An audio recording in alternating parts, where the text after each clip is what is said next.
please come back to order? Do we need another roll call, or we're just continuing? Just continuing, Okay, Mr. Chair. fine. Okay, thank you. A couple of announcements. We do now have the budget books in electronic format. Thank you very much for that, and we expect within the next day or so that we will get bound copies printed up and delivered up to the council office. So, but we do have them electronically so people can start to review those. Second, I just want to express gratitude. Directors' opening presentations have been clear, concise, and well-targeted, and that's been very helpful to us. So we really appreciate that and ask that continue. First on our agenda for the afternoon session is, and before we start the first, I would just want to make everybody aware that we have a total of 8 for this afternoon. There's 4 on the back of the sheet in addition to the 4 that are on the front. And first is the Office of Homeless Services, Ruth Gillette.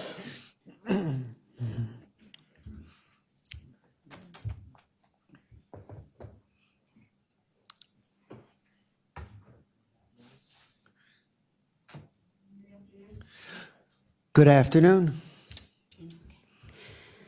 I'm Ruth Gillette with the Office of Homeless Services, and I don't want to imply that budget hearings aren't exciting, but I know that you've been listening to certain formats, and so to break up the routine, I thought I would present our information as a wrap.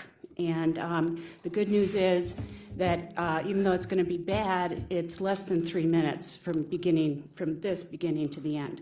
So people would drop a beat. Office of Homeless Services is our name. Reducing homelessness is our game. Levy dollars support a safety net for needed shelter and services, you can bet. From last year to this, there has been a change. Personnel and controlled services account for the range. Plus, for Norma Hare, Council increased cash for fundamentals, responding to increased needs, monumental. This county's leadership is above average. The HHS levy funds provide much-needed leverage. For $27 million from non-county sources, using all these funds together, look out, hold your horses. The notion of a continuum of care, and I don't mean to be prickly, is to move people from homelessness to housing quickly. Attaining and sustaining housing is the goal. Levy funding supports the first step, that's shelter's role. Clearly, I'm the kind of person who could go on all day, but 5 short minutes is my allotted stay. And so, in closing, I just want to say thank you. That was a first. Maybe a was a last, first. I don't know. Okay, so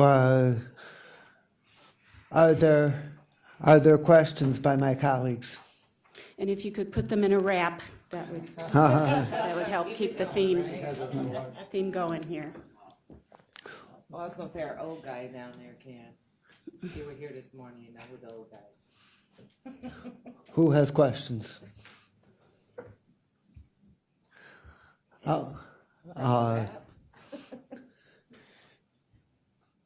You missed it, Mr. Vice Chairman. The Homeless Services presentation was done in rap. I will see it on live stream.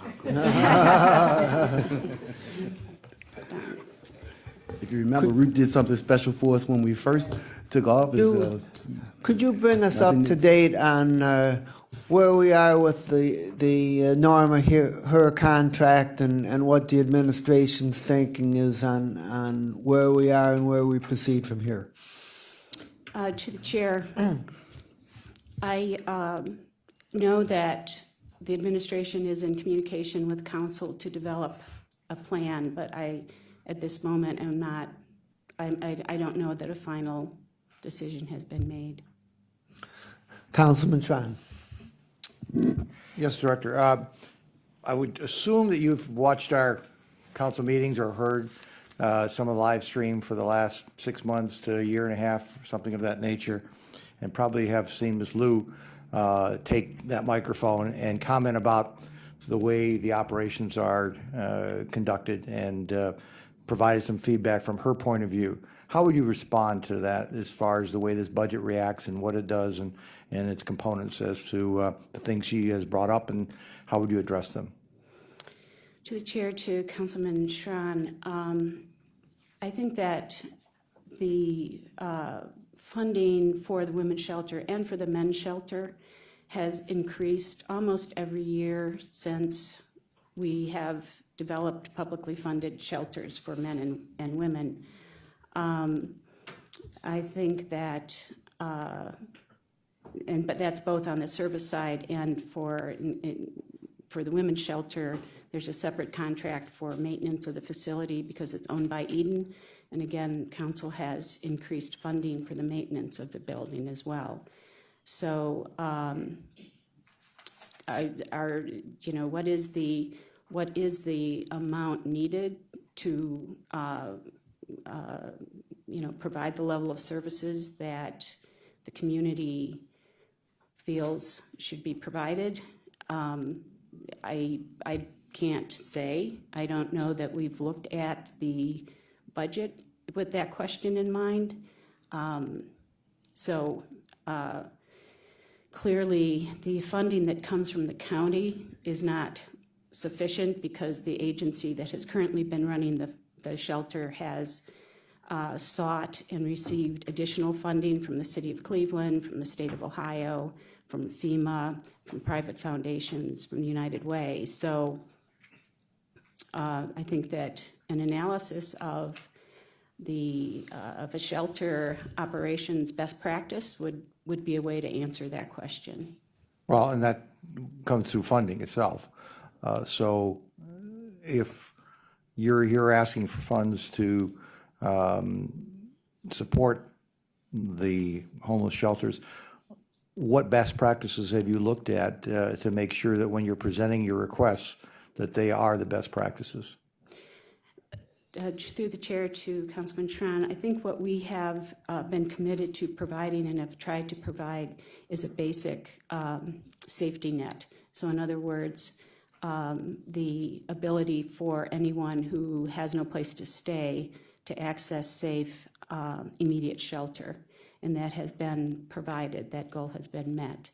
In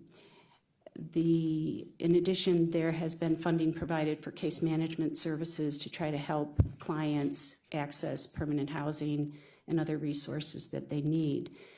As the numbers have gone up in terms of people seeking shelter, the amount of money allocated for services has not also increased, and so probably it would be very helpful for the operations of the shelter to have an increase in funding for services so that it could be more adequately staffed.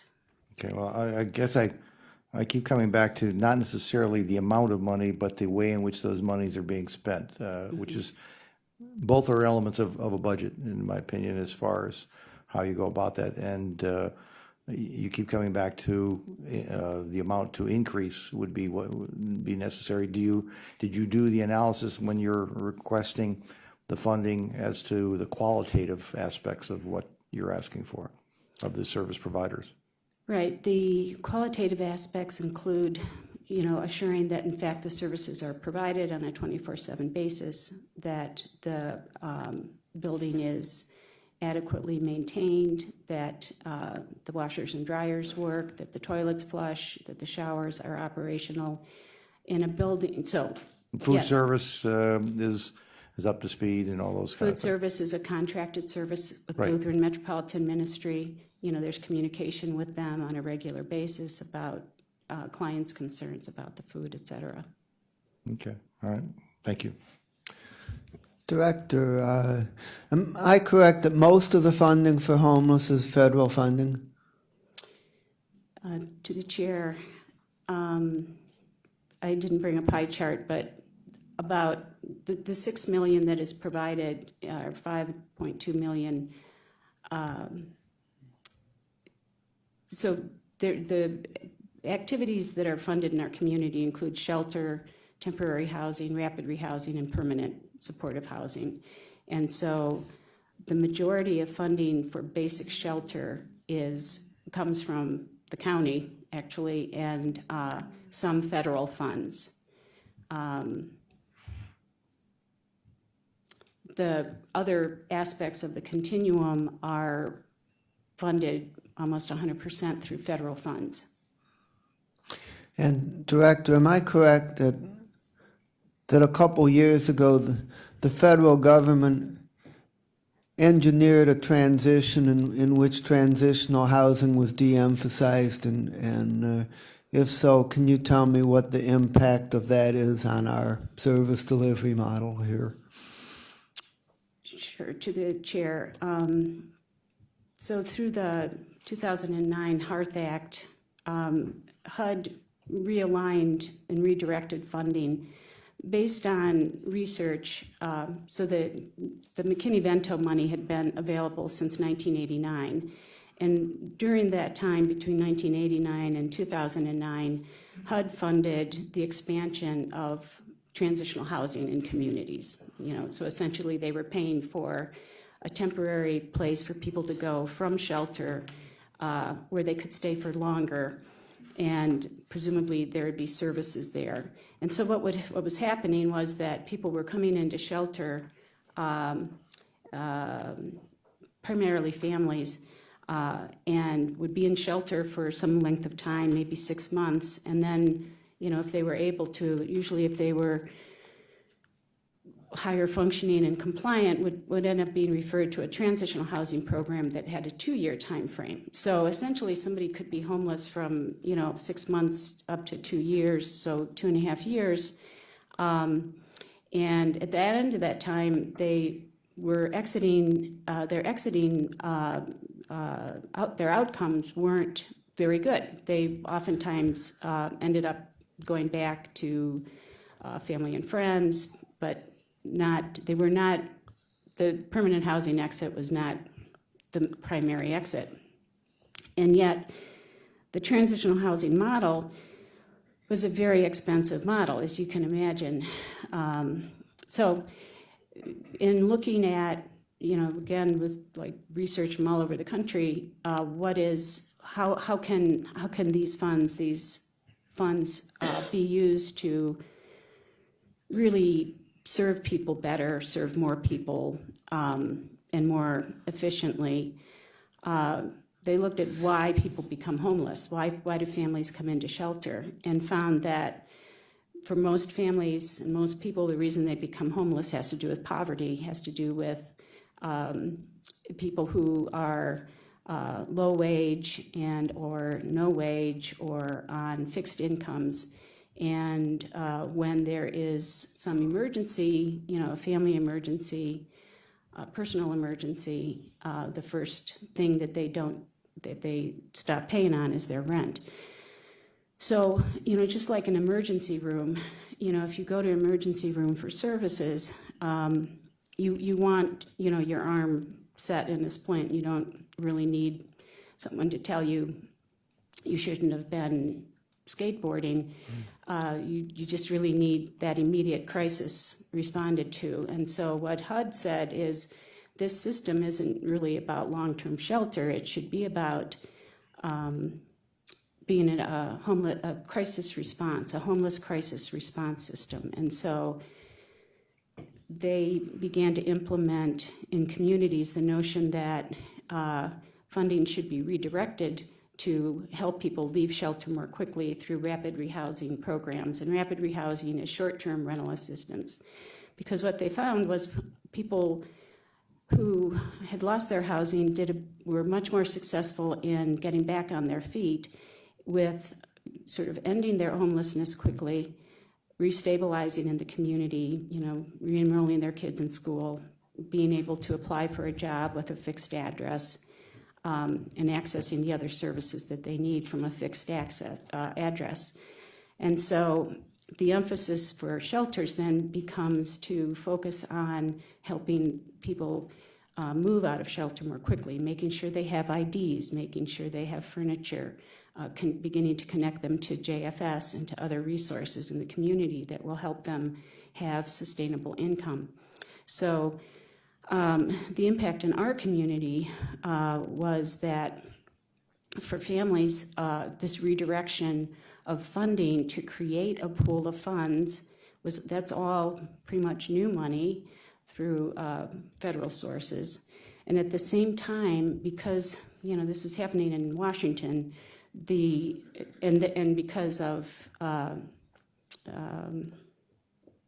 the word, sequestration and other budget impacts at the federal level, overall funding for homelessness did not keep pace. So we had less money to maintain services, and so HUD made it clear that what they wanted to support was X, and if a community wanted to continue to support Y, they would probably not fund that activity. So our community and other communities throughout the country embarked on a process of reallocating funds to the activities that would be funded, which included rapid rehousing and permanent supportive housing for chronically homeless.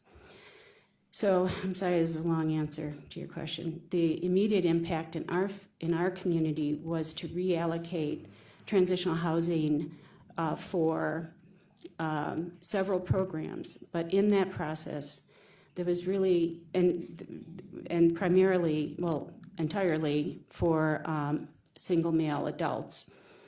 And in that process, and again, the notion is that by exiting people more quickly, then you can serve more people with the same number of beds. And so in the transitional men's program that we lost beds, if you will, there were 50 beds, were the only beds that were actually eliminated.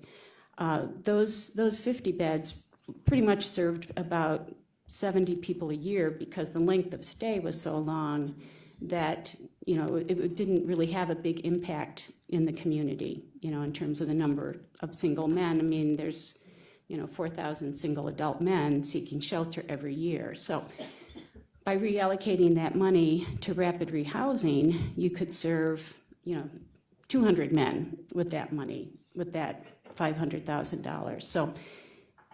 So the impact in our community is really realigning funding to permanent housing rent assistance is what we've done. Okay.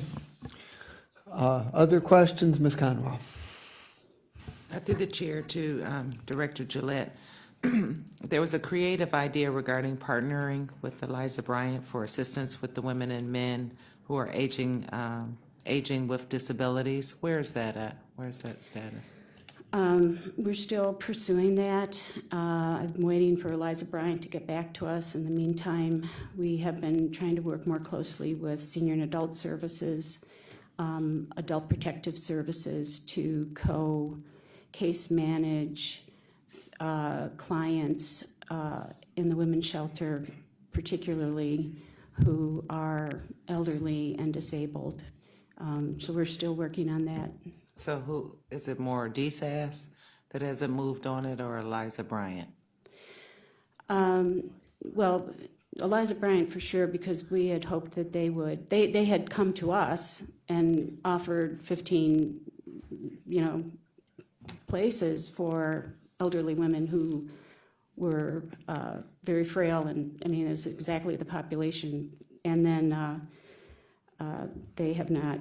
I've pursued it a couple of times, and it's came up again this week that I should call them, but I need to do that. And with DSAS, it's really trying to maximize connections between our own county systems. Okay, so they wouldn't be responsible for the exact case management of the women that may possibly go to Eliza Bryant? No, through the chair to Councilwoman Conwell, if the women went to Eliza Bryant, they would be clients of Eliza Bryant. And Eliza Bryant would work with them to get them into permanent housing. Thank you. Anyone else? Okay, thank you very much. Thank you.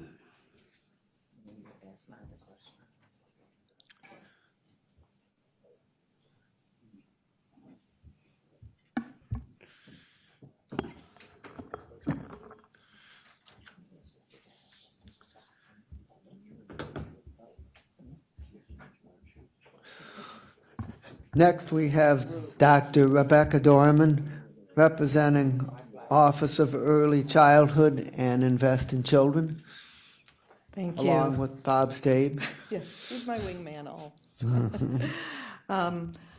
Rebecca Dorman, Director of Invest in Children, the Office of Early Childhood. Thank you so much for this opportunity and for all of your past, current, and future support for the work that we do.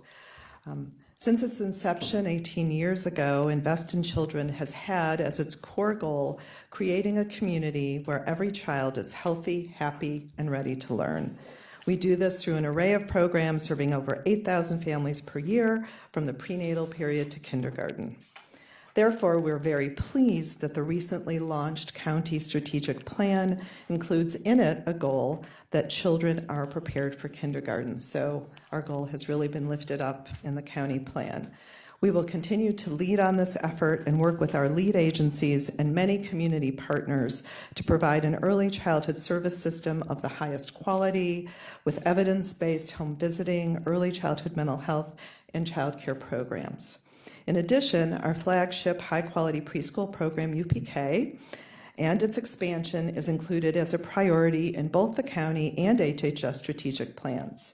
And with 67 UPK sites now across the county, we're able to serve nearly 5,000 children every year. And thank you very much for your support on that.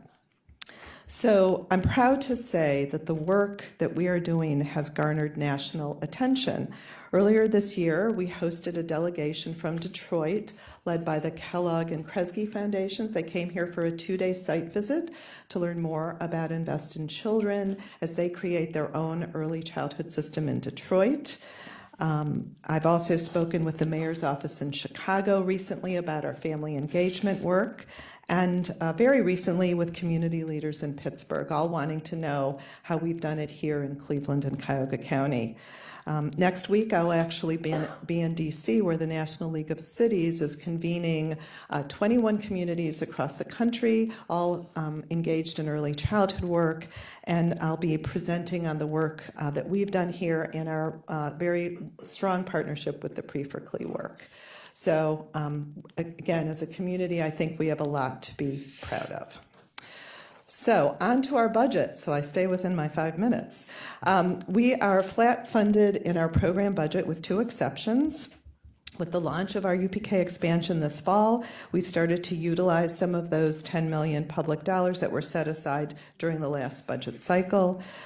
So there is an additional 2.251709 for UPK. However, it is an actual increase to our entire budget of $1.7 million because there is also a $500,000 reduction in another child care initiative, and that is the program that provides training and technical assistance to the licensed Type B family child care home providers in our community, assisting them in getting rated in the Step Up to Quality rating system, where we have a hard deadline of July 1st, 2020, so that all programs, all child care programs that receive any public dollars must be rated by July 1st, 2020. So certainly we are recognize that deadline, working towards it.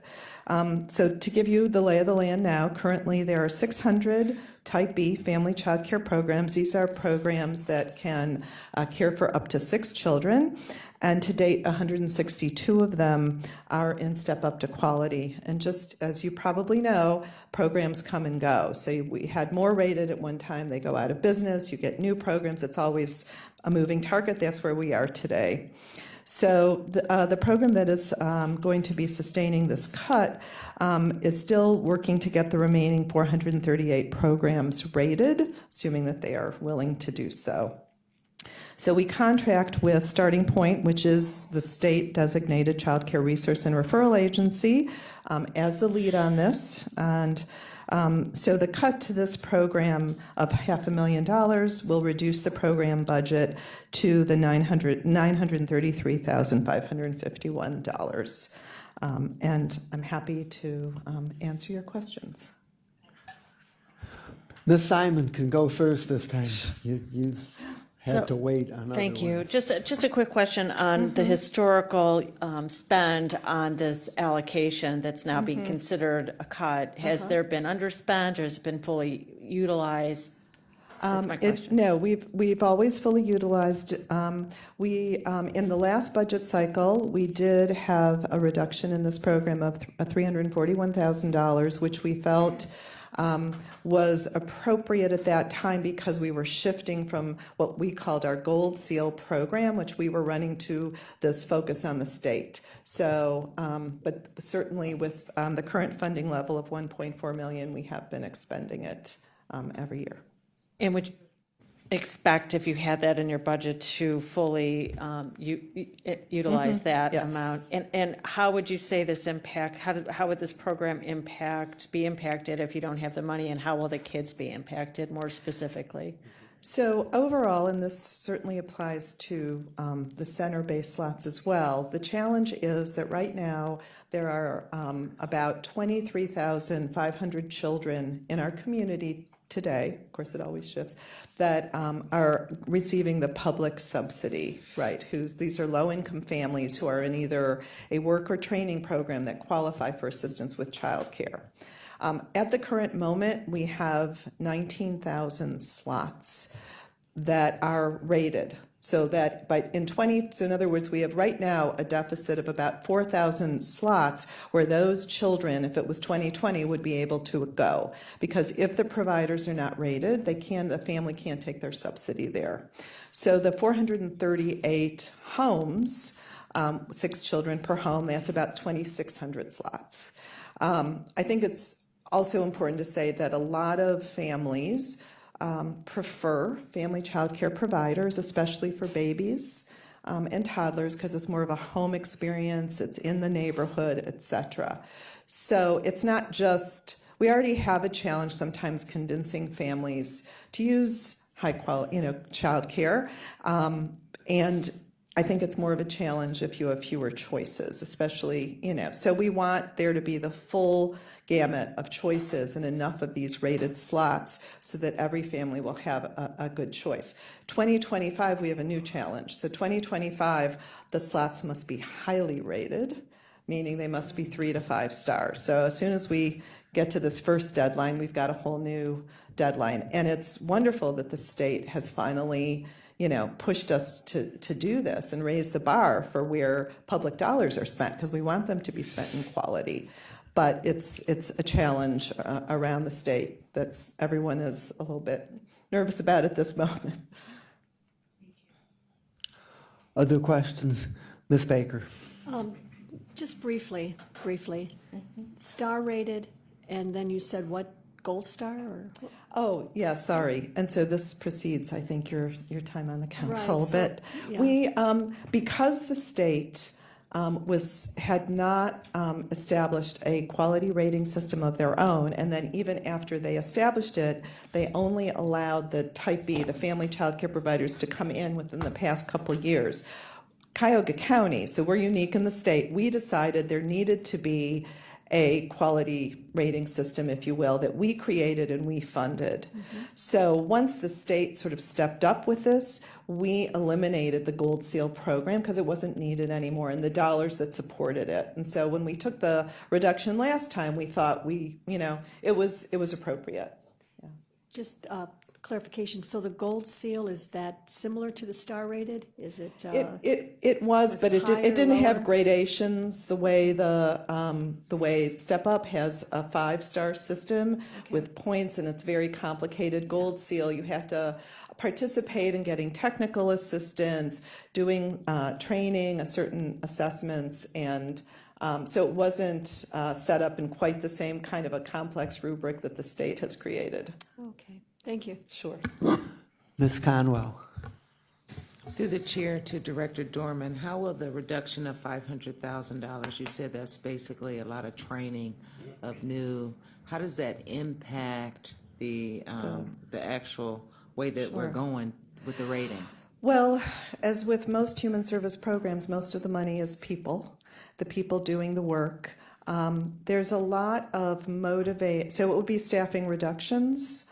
certainly, and probably the elimination of a subcontract that Starting Point engages in with early childhood options. So they're working, early childhood options is working hard to keep providers rated, make sure their training is there, make sure they have enough training that they can enter into the quality rating system.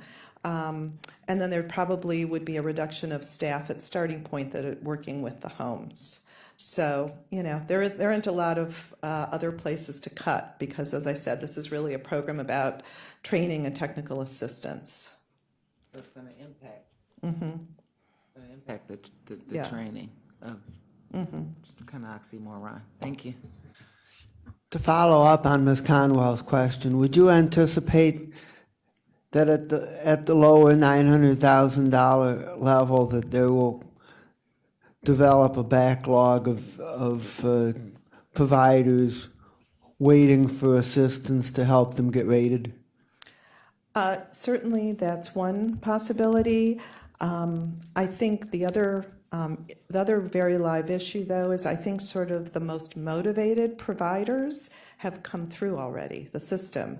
Now you've got the folks who are dragging their feet. They don't quite believe this is going to happen. They're sort of waiting it out. So there's a lot of getting the word to them, motivating them, hand-holding. They're very scared, is what we hear. They're just scared.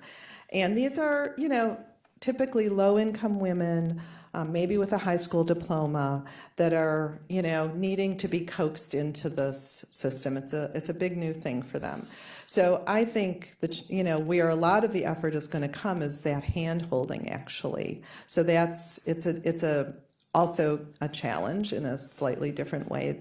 There could be the backlog as well. Both things are possible. As new providers come on, they might be gung-ho because new providers are getting certified, so they may have to wait. We don't have the crystal ball. So we're trying to think of the whole universe of possibilities. And do you think it'll be more difficult for providers that have already been rated to get assistance they need to maintain their ratings? That I would say certainly is going to be the case because we'll be really focusing to get the new ones rated. And so maintaining ratings is also key. We know and we see centers and homes losing ratings, closing all the time. So yes, I would assume that's where the cut would happen. So the bottom line is that you might end up having a hard time maintaining a large enough inventory of highly rated providers to provide the necessary services to the children. Is that what we're talking about? That's the worst case scenario that everyone is concerned about. Yes, that is. Okay, well, we're going to take a very close look at that over here, and we're concerned about it. Okay. Any other questions? Yeah. Ms. Simon. Anthony. Ms. Hairston. Mr. Hairston. Thank you. Just to follow up on your point, Rebecca, that is just kind of listening to the comments from my colleagues and from you. That's a deep concern for me that the young people, the kids who, and the families who have these subsidies depend on these child care centers. Many of them, which are single parent families who are out trying to work 2 and 3 jobs, and to have quality daycare services, after school services, is important, because if we begin to take that access of quality child care services away, then we begin to see other things happen in our community. Folks begin to lose their jobs.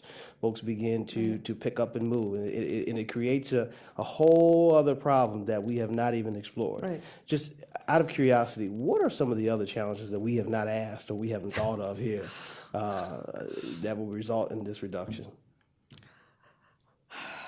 Gosh, parents leaving kids with neighbors and other people who shouldn't be caring for kids. Absolutely. That's a concern for sure. Parents, not being able to work or go to school, obviously, because it's really, it's all part of one picture for a family, or that there isn't there isn't a place that a family feels comfortable. So if they have a baby, they want to just, hopefully leave the baby maybe near their home, near work. So you have to think about where the supply is as well. So it's, the reason we actually built the universal pre-K program to include family child care providers, because we recognize parent choice and that it's important to give families the gamut. So we want to support all the providers that are working to be high quality. I want to end, well, I'm not sure if I'm ending, but on a high note. So the goal that the state had for us with these homes was 25% by June. We have made that goal. We've made it because of this program and the support we've had. But actually, there was just a TV news item in Franklin County where they don't have an Invest in Children. They're only at 16%. And they were highlighting that problem recently. So on the one hand, I want to say we do have a lot to be proud of because we've met that first goal with the level of funding that we've had. Of course, our hope would be that we'll be able to maintain. And you stated one of my greatest fears is that people begin to make those difficult choices to leave them places that they truly don't want them to be with this reduction. And I don't believe it's good for us to. We should be proud of the work that we've been able to achieve, yes, and the steps we've been able to make forward. And going backwards is not an option. From the Franklin County is at 16, we passed that goal. So what happens if we don't meet that goal in 2020? Well, you'll have a mismatch between the number of people with a subsidy and the number of slots where they can use it. So, well, outside of that, yeah. Well, there's no sort of penalty for that. It's just that the penalty is what the families will face, really. So nothing that accrued. Not that. I take that back. Actually, I think Starting Point in their contract with the state does have some goals, and I think if they don't meet them, they may lose dollars. Is that correct, Bill? So the Starting Point, because they're the designated resource and referral that are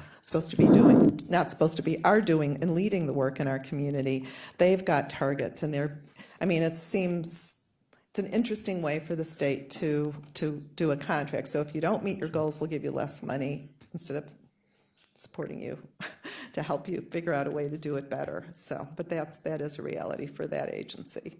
Sure. Thank you. I have concerns about impairing one piece of a pretty large puzzle. I'm concerned about if we cut back this one particular element by more than a third, it might have an impact on the overall system that's greater than just the one piece. So yes, we got to take a careful look at this. Okay, thank you very much. Thank you.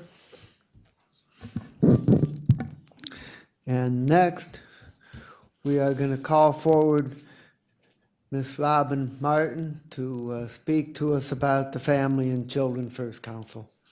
Good afternoon, Robin Martin, Family and Children First Council.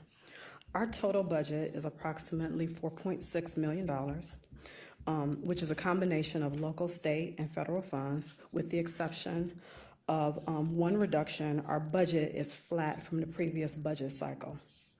The reduction is $100,000 for our CTAG evaluation contract. However, we will continue to evaluate the program. We are looking to continue the evaluation in-house.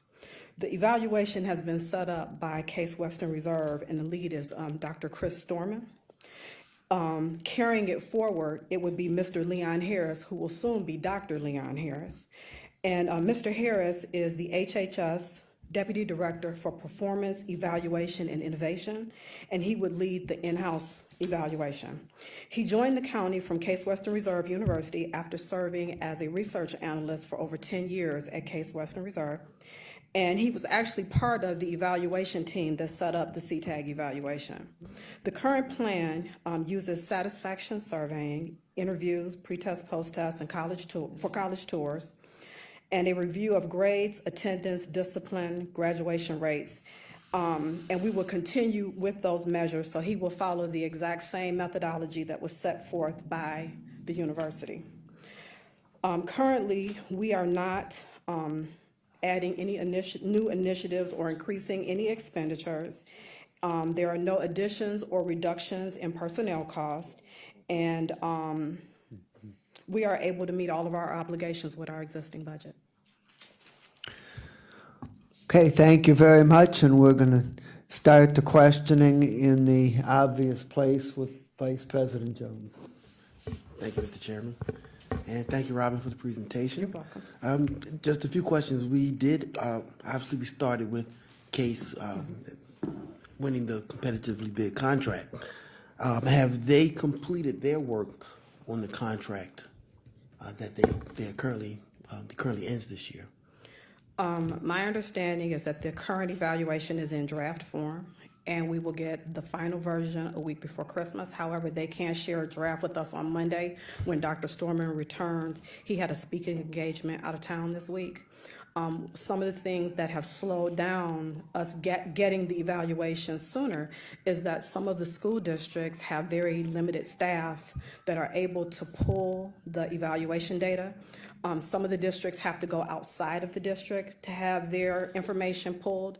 And in some instances, the people who are identified as evaluation staff from the districts were not evaluation staff, and we had to do a little more work with the districts to get the information.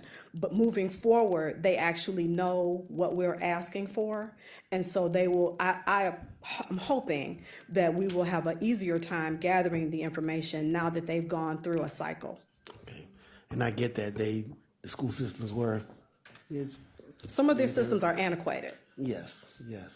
So I guess I was really hoping to be able to see the results of the evaluation before we made our final decisions on the budget cycle. I was too. But the draft, I assume it will capture some big picture. Yes. So we can have that.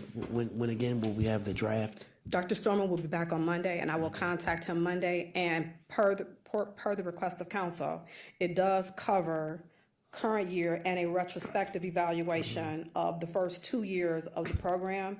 And so when you see it, it will show year 1 as cohort 1, year 2 as cohort 2, and then year 3 as cohort 3. But there'll be more information on cohort 3 because we did some different things in the year of implementing the evaluation. Okay.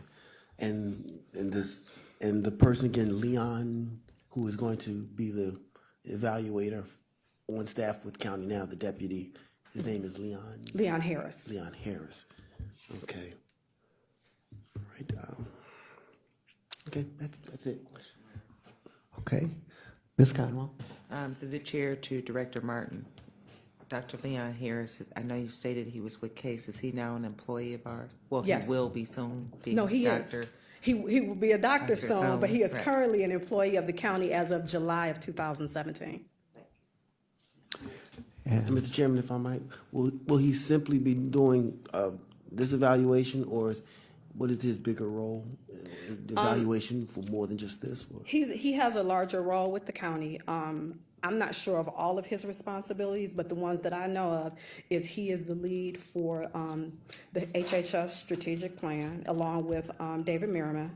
And he is also working on the performance aspects for our Health and Human Services staff. So he will be heading up our training department.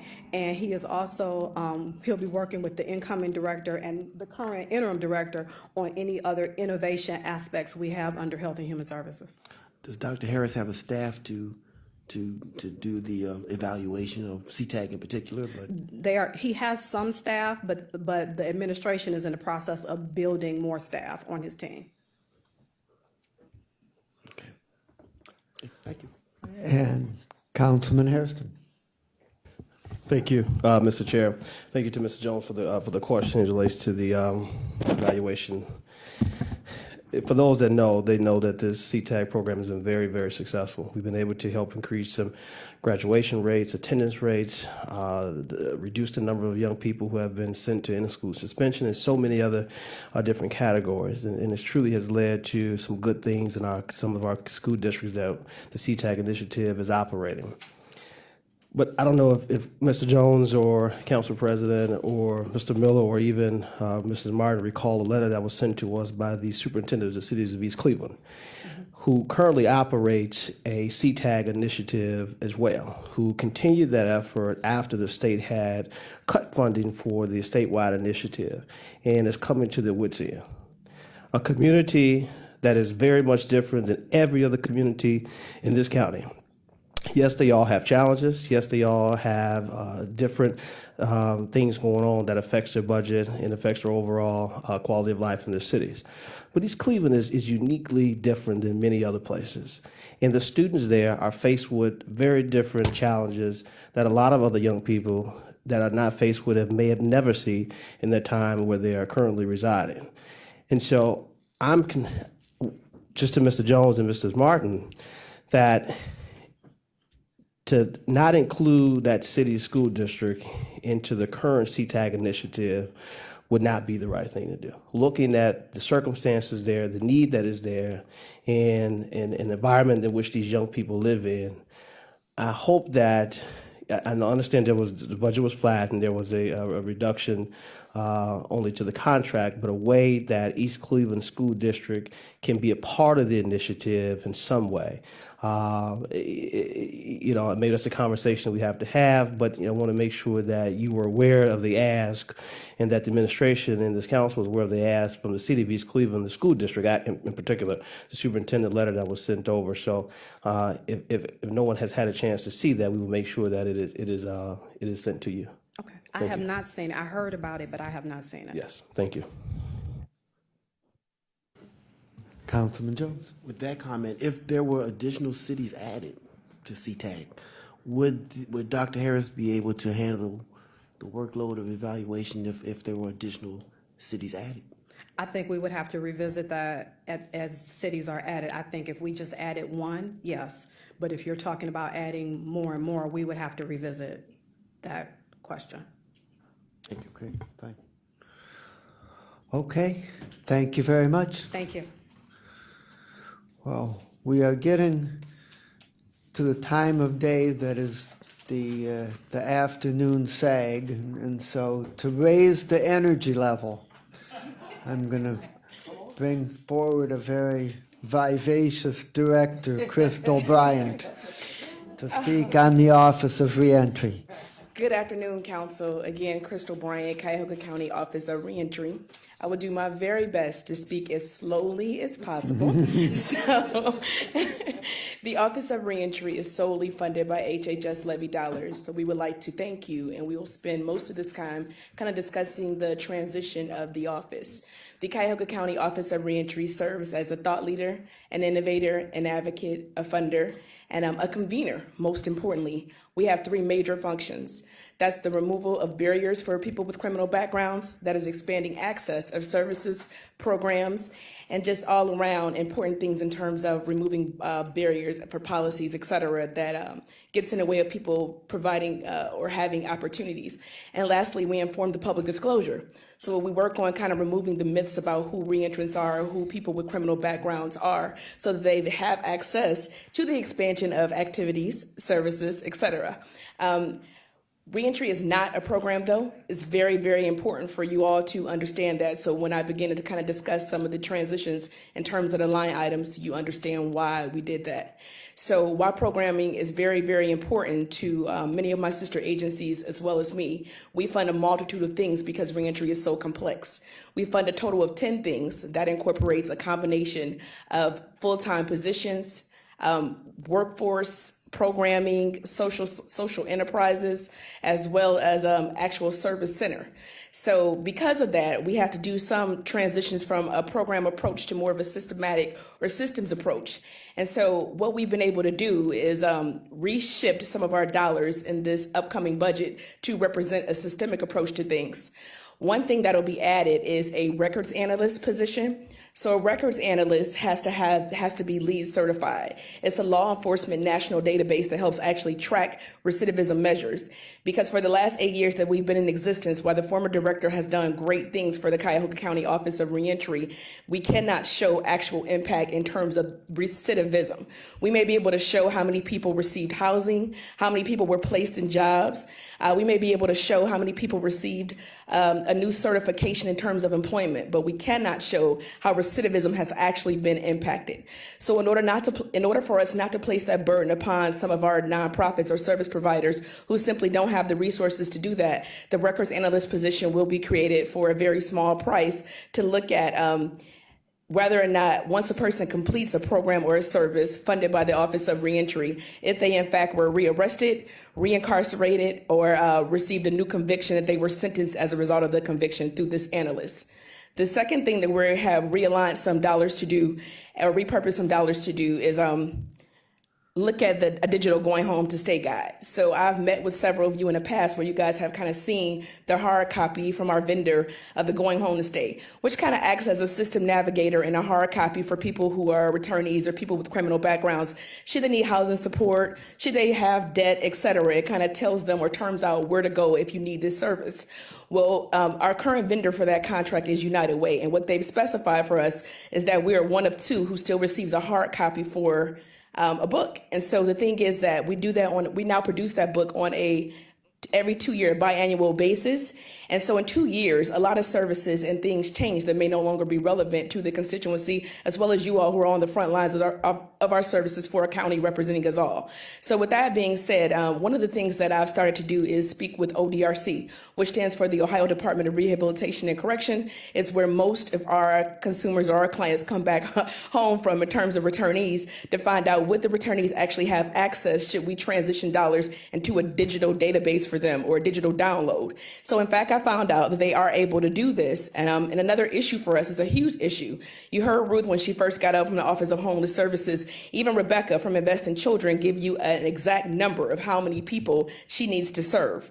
Well, we can never do that for you because we are not the holders of the data. We are only the holders of the data at a local level for our county jail, but we can never tell you how many are coming back from the Department of Federal BOP, which is Bureau of Prisons at a federal level, or ODRC at a state level. So one of the things that this digital provider may be able to do when we issue this RFP, in addition to providing a guide for a smaller price, is to also begin looking at how do we track some of these individuals coming home should they voluntarily register. It won't fix our problem. It's not a whole solution to our problem, but it begins to give the community focus. There's no point in having a centralized Office of Reentry for community support if you can't offer the community anything, having an office, being a county leader.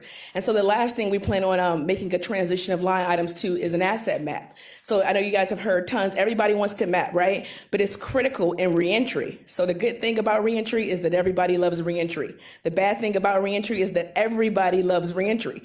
It creates a duplication of services, and it doesn't look at the gaps and the voids in which you need to fill. So in order to make this full transition of our office in terms of a system approach, the asset map would also look at internal asset mapping as well as external asset mapping. The Office of Reentry only has control over who we work with in terms of the county. Because it's such a system-wide issue, it touches and concerns each and every division of the county. So we first need to know in what way is each division impacted, whether it's a service division or whether it's a division of development, et cetera. Once we find that out, our staffers will then work with these divisions to ensure that reentry is not lost in whatever aspect the asset map tells us we need. And then in terms of the community, we release it to the whole again, because again, we're here as a centralized deposit for them. And we're not here to support the community. What are we here for as public servants? So it provides an opportunity for them to collectively work with each other, to have a greater impact on the whole, to know what's available and what's not available. And it also helps us as we decide to expand out, branch out, and look at other financial resources. So while we're grateful to council, that may be a possibility in the future.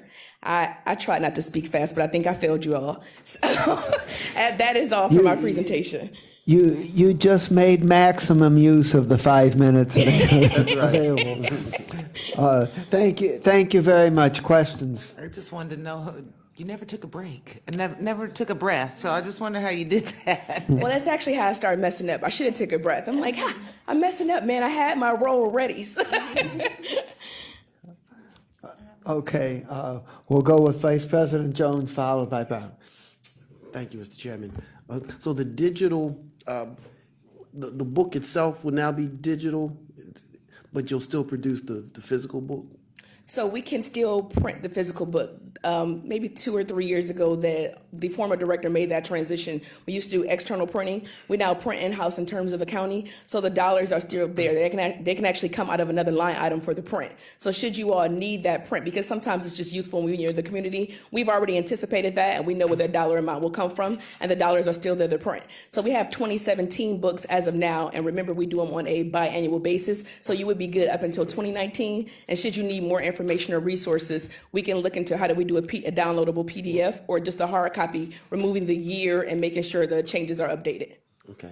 So I Yeah, 'cause presume I'm sure- you'll be printing not as many, That would be the goal, because I'm not not as sure. many, but you'll still print some to fill the Yes. need for the printed version. And the reason behind that, Councilman Jones, is if you think about how many, you wouldn't know this, but when you think about the number of caseworkers that are available, even inside of our county jail, if you have 3,000 inmates inside of a jail before social workers, the capability of them being able to assist and support all of those inmates are almost impossible. But if you have a digital download and a guide, which you know will touch and concern each individual, because you get them when they're a captive audience, they don't have anything else to do but think about how they're going to plan for their future and come home, they're more likely, it increases the likelihood that they'll maximize the use of what the county has financially supported.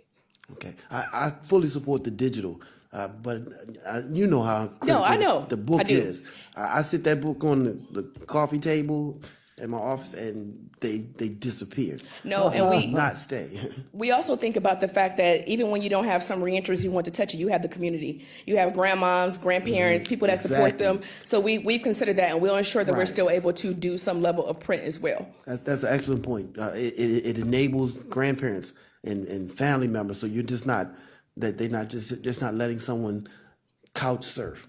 No, They we didn't feel when they have their remove- book. I've got something. You can go and Yeah. get food. You find housing.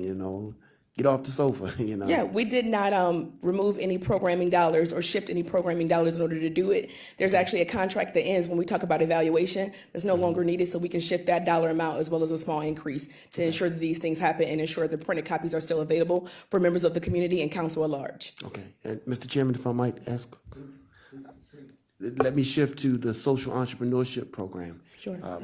Has there been any change in their budgets, or what impact, if any, does this budget have on them?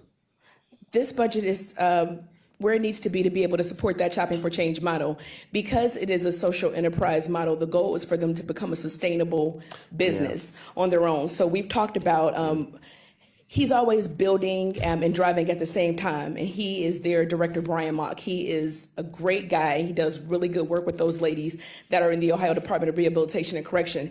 In fact, one of their contracts happens to be with the place that Ruth was actually mentioning, the homeless shelter. So that is one of their contracts. So working on kind of building up the business model and aspects so they need less funding from the Office of Reentry will be the goal. So we have to provide some initiative to kind of make sure we push them but still be there as a support for them in terms of a guide. So they've done great work. They receive a Safe Serve certification, and they're looking at expansion as we speak, we were there on their behalf last week to kind of advocate on a new contract with county business.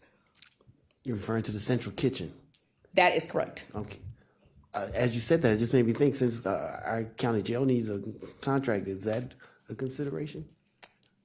I don't think that would happen. And the reason why is because this particular project works with the female prison on East 30th. So they probably would not allow the females to be inside of the jail, unless it's just the catering aspect, and maybe they can have a CO do it. So there may be some synergy in which I can speak to Mr. Mills about. You and I can kind of speak offline if you'd like to proceed with that. Okay. All right. Thank you. Ms. Simon? Thank you. Hello. I just wanted to follow up on opportunities through, I think, towards employment for a path to perhaps support a path to green jobs. And do you know about that opportunity that might be available as an option for a reentry population? So they're always looking for various pathways for reentrance. I think I know a little bit about some of the Green Initiative and just kind of thinking through the fact that some reentrants are at different levels. So looking at the individuals, those who need an entry level pathway, that might be an opportunity. But when we oversee our agencies and we provide the funding, we come up with a set of benchmarks and we look at those benchmarks just to ensure quality and quantity. We may not necessarily be in-depth hands-on. So I guess what I'm saying is that we're not a direct service provider as a funder, innovator, and thought leader. But if that's a new initiative, we'd be more than happy to sit down with one of the providers as we issue new RPs or look at contract amendments to ensure that that's one of the benchmarks and is happening. So absolutely, I'm looking at with the bag legislation to perhaps open up some re-entry opportunities to start off with what we talked about, cleaning up the beaches and get into a corridor for new green jobs for a pathway. So we'll be exploring that. Sure. Ms. Brown? Thank you, Mr. Chair. You talked about the budget has three primary efforts, and that is removing barriers, access to services, and education primarily. Can you break down the percentage of how your budget is allocated? So it was the three functions were expansion of access, barrier removal, and informing the public disclosure. And really that's less to do with the funding of programming and services and more to do with how I realign staff. So in the past, the office did not have a dedicated communications person. The communications person is critical in terms of informing the public disclosure and expanding access. That includes meeting with some of our other county division heads, like the Office of Child Support Services, to ensure policies that can be changed and impacted are. That includes working with the Director of Workforce Innovation and Job and Family Services to ensure new innovative programming that can come through for people with criminal backgrounds are done. And so a full communications plan also includes it's like doing a Mythbusters in some sense before the public. It also incorporates bringing in a community and looking at what synergy you can build with the faith community, et cetera. Any way you can get the word out, and also the creation of a speakers bureau. So I'm actually down a staff member, but I am filling that role really soon. We're actually creating the test with PRC as we speak. And with that shift and change of staffing, or at least title, I believe it will help us do or maximize those three functions of the office. Those three things weren't initially necessarily functions of the office. That's what I've created since I've been in place of December 2016. Okay, thank you. And so currently, how many staff members do you have? There are a total of 6, including myself. And you're looking to have 8 with the records analyst? The records analyst is an independent contractor, so they will not be under myself. And because they have to be LEED certified, it'll probably be an informal bid, which means very few people are eligible to do it. Usually it's a police department, a prosecutor's office, and or a common police court as vendors. Okay, but that is still a line item that will come out of your very already. That is correct. Budget. Okay, and then I just wanted to double back to the digital guide versus printing. Do you know the current cost of the printing, or what we traditionally spend to print the books? $15,000. $15,000, and how many books does that afford us annually? I do not know that answer. I should have had a wingman. Okay, and you mentioned the reentry population before they are released. Do they get copies of the book prior to their release? So how it's been done at this point is we have a distribution list. We send it to multiple prisons, and we also send it to North Star Community Partners Council, et cetera, some libraries. So we want a more focused approach to doing this to ensure that everyone receives it. However, the problem with ODRC, not only are they the controller of the data, they are the controller of where inmates go in institutions.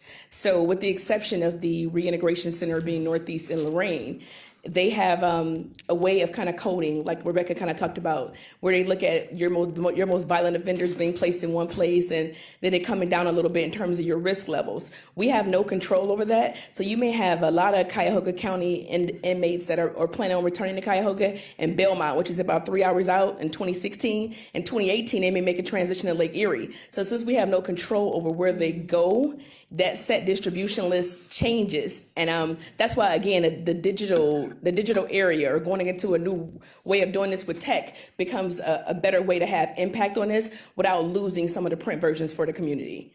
Okay, thank you.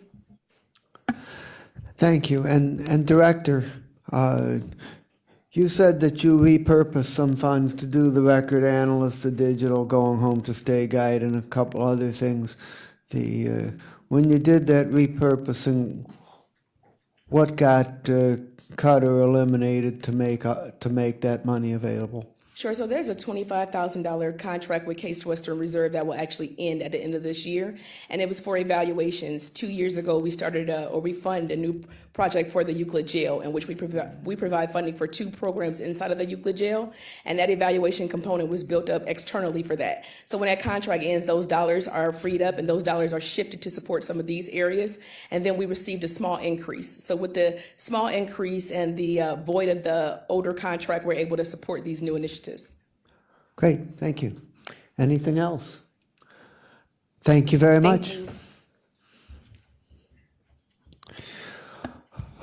Okay, now we go on to the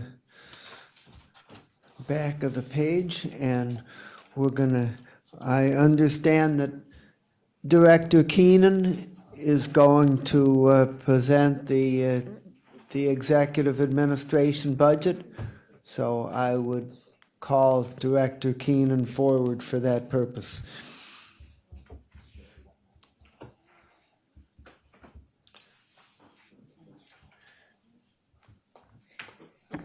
Good afternoon. Maggie Keenan, Office of Budget and Management. For 2018 and 2019, the executive's budget is largely flat from 2017. The only increases were in personnel, and this is for the planned COLAs next year and the increase in hospitalization costs. For the COLA? The COLAs and Just the, COLA and and the hospitalization expenses. no change in number of personnel? No. No, okay. The budget in 2018 totals 1.2 million, 1.2 million in 2019 as well. The estimate for the current year is about 1 million. Mm-hmm. Okay. Any questions? Do you have any sense? We know we got the electronic version on the budget books, and do you know how quickly printed copies can be prepared? I'll have to get that from the print shop. We order them from the print shop, county print shop. Okay, so my colleagues will probably have to work from the electronic version till Monday, and hopefully early next week we'll get the printed copies. Mm-hmm. So this is the 21st century. We can handle that. We're paperless now. Okay. Okay. Thank you very much. Mm-hmm. Okay. Next is Department of Communications, Miss Eliza Wing. Good afternoon. I'm not going to rap. So thank your lucky stars. My name's Eliza Wing, and I'm the communications department.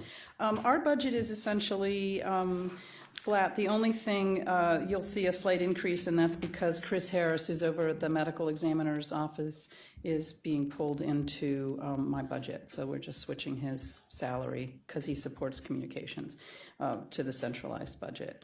Everything else is just due to the COLA increase and things like that. Basically, our mission statement is that we're a centralized service department, and our charge is to create a strong awareness of the county's role as a regional leader and driving force behind positive change for all our residents and businesses, as well as to help create a culture of employee ownership and investment in our organization. And we are aligned with the strategic priorities of the county. County Goal 7, all residents are safe, supported, and able to care for themselves. The communications group drives collaborative efforts to prevent and treat opioid addiction by working with other county departments, specifically the Know the RX campaign, which you're probably familiar with, is stemmed from us and Metro Health, a collaborative there. We also are part of the goal of co-creating systems-level solutions where we develop and implement strategies to raise awareness about county services and the benefits provided and access to solutions. An example there, we worked to do co-marketing with the Skill Up service. These are just small examples, but the one that's coming out of the Workforce Group and Economic Development. And we're also developing co-marketing materials for our municipalities that are getting the SBA Muni Awards. So again, providing support for other departments or even other municipalities in terms of the county services that are available to our residents and to our businesses. County Goal 14, provide a superior customer service. Comms does help with that in the sense that we work with across the board to help identify digital services that might be expanded or where you might want to do a digital service as opposed to just some of the stuff that we've been doing in person, so looking for efficiencies. We've also are working on increasing and helping the welcoming environment for the physical spaces like Virgil Brown and Jane Edna Hunter. So you're going to start seeing some changes there in terms of signage and wayfinding and making those experiences for our residents much more welcoming. That's something that communications is involved in. And then make Cuyahoga County an employer of choice. We recently launched a new internal communication strategy led by Denisha Green, who's here, which was basically started off with a survey across the board to all county employees about how they felt about how communications were internally. And we heard loud and clear that they don't want to necessarily hear the news first from Cleveland.com. So we're working on doing a better job of communicating internally when things occur. So you'll start to see a weekly newsletter coming out from the county executive to all employees. So it's just one example of the internal comms. And I don't know, I'll just take questions. I don't want to fill up space. Okay. So how many staff do you have? If you include Chris, it's 8. And how many other people are working on communications in various places in county government that are not part of the centralized staff? That's a great question. I would say most every department has someone who will pull and gather information and then communicate it to us. One of the things that I'm working on for 2018, 2019 is really centralizing it. We get a lot of great help and collaboration from the other departments, but you are correct in identifying that there are other people who are doing communications in other departments. Ms. Conwell. Just wanted to know, Chair to the Director, what was your total budget? What is your total For budget? 2018, the recommended is 803,000, and then for 2019, it's 820,000 approximately. And where have you came from? Our budget for 2017 was 735,568. Okay, 735, 568. And what was 19? 823,79. 79. And so. It's a 9% increase, excuse me. Okay, and so where does that come from? Well, again, that comes from taking one individual who is not paid currently, bringing The him medical in. exam, okay. And then also the cost of living increases across the board, as well as the increased cost of benefits. Thank you. Ms. Simon. What is this person who's not being paid going to be doing? Chris Harris already does communications for the medical examiner's office, so anytime you see those monthly releases around the opioid deaths, or we're doing a press conference and a tour with Senator Brown there tomorrow, Chris is running the whole conference, all of that stuff. So he also does tours of the Emmy's office and does a lot of community outreach for them, but he's stationed there. That's all. So the additional dollars and the increase are allocated to him? What else is the increase about? Of COLA and his salary? COLA, his salary, and increase in benefits. And as Across part, 8 people, what I'm sorry. cluster, are you part of the administration's cluster? I mean, what cluster are you in? We're funded by the general fund. So you're not in a cluster? I don't know if I'm in a cluster. Am I in a cluster? I'm in a cluster. Maggie, what cluster am I in? I'm in the administrative cluster. And I understand there's been cuts in that cluster. Are you familiar with that, or is that a Maggie question? But your department is not going to see any cuts. No, we run pretty lean. I mean, we do all the printing for example, the year-end overview that we run, or any of that stuff comes out of this department. So we don't have, and I'm not complaining, I'm just explaining, we don't have a training budget, we don't have a travel budget. It's a very lean department. You get 10,000 for printing, though. I mean, that's not coming out of you've had the allocation to Yes, cover absolutely, printing, and I'm right? not complaining about that. right. I'm just saying that it Okay. is a very lean department. Okay, thanks. Councilman Tran. Thank you. Yeah, like media messages that would go out to print space. Do you do the print space for like economic development? Quite often you'll see counties running ads in major magazines and things of that nature that would feature why you should come to Cuyahoga County. Is that your space? It would be my space to help them develop the messaging. Okay. To make a recommendation for what kind of a buy to make, but I don't have a marketing budget. Okay, so who has that placement space? Does anybody? I don't think, and you can, Maggie can correct me, but I don't think that there's a marketing, that there is a significant marketing budget for economic development. Nobody's pushing out, because I mean, I get magazines all the time on my desk from counties telling us why we should be in all the various counties across the country, Right. and we're not doing that. No, but through your I department. would say that the kind of news that we do announce and share, things like Bioenterprise coming to help with the Global Center, or Explorus, any economic development positive story, we do obviously tout that and do earned media and get news coverage and editorial coverage that way. And from my perspective, that's a much stronger way to state your case than advertising. And it's cheaper. It's cheaper, well, it's certainly cheaper. If you look at your budget and see what I mean, Yeah. it's a different way of allocating, but my question comes down to, that's the way we're choosing to get our brand out, because you have to get picked up in order for them to run that story, as opposed to you doing a placement.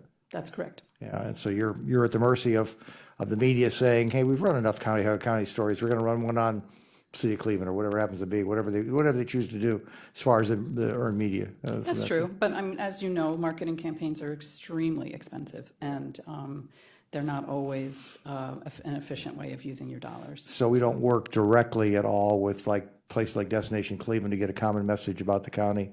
We don't coordinate that, because that's the way, at least I've seen, where you get the paid media in cooperation with other venues. Well, I'm sorry, I don't mean to interrupt you. We certainly work with our partners in the community who are working to get across the message, and it's a collaborative, joined message. But again, I'm not placing buys. Okay. If that's the question. Yeah, but they would be, and hopefully Yeah. they would. Sometimes they would do it on behalf of Sure. of another body. So I didn't know if we're coordinating at all. And then who picks the media message that goes out on behalf of the county on a particular subject matter? Is that you, county executive, economic development? Where's the message? Because you're only going to get so many shots at getting a placement, and whether it's Crane's Cleveland Business, what happens to be, who picks what message we're going to push out this week, and what's going to be the featured subject matter? We have an editorial calendar that we follow in the comms group that actually follows the little show and tell here, these strategic goals.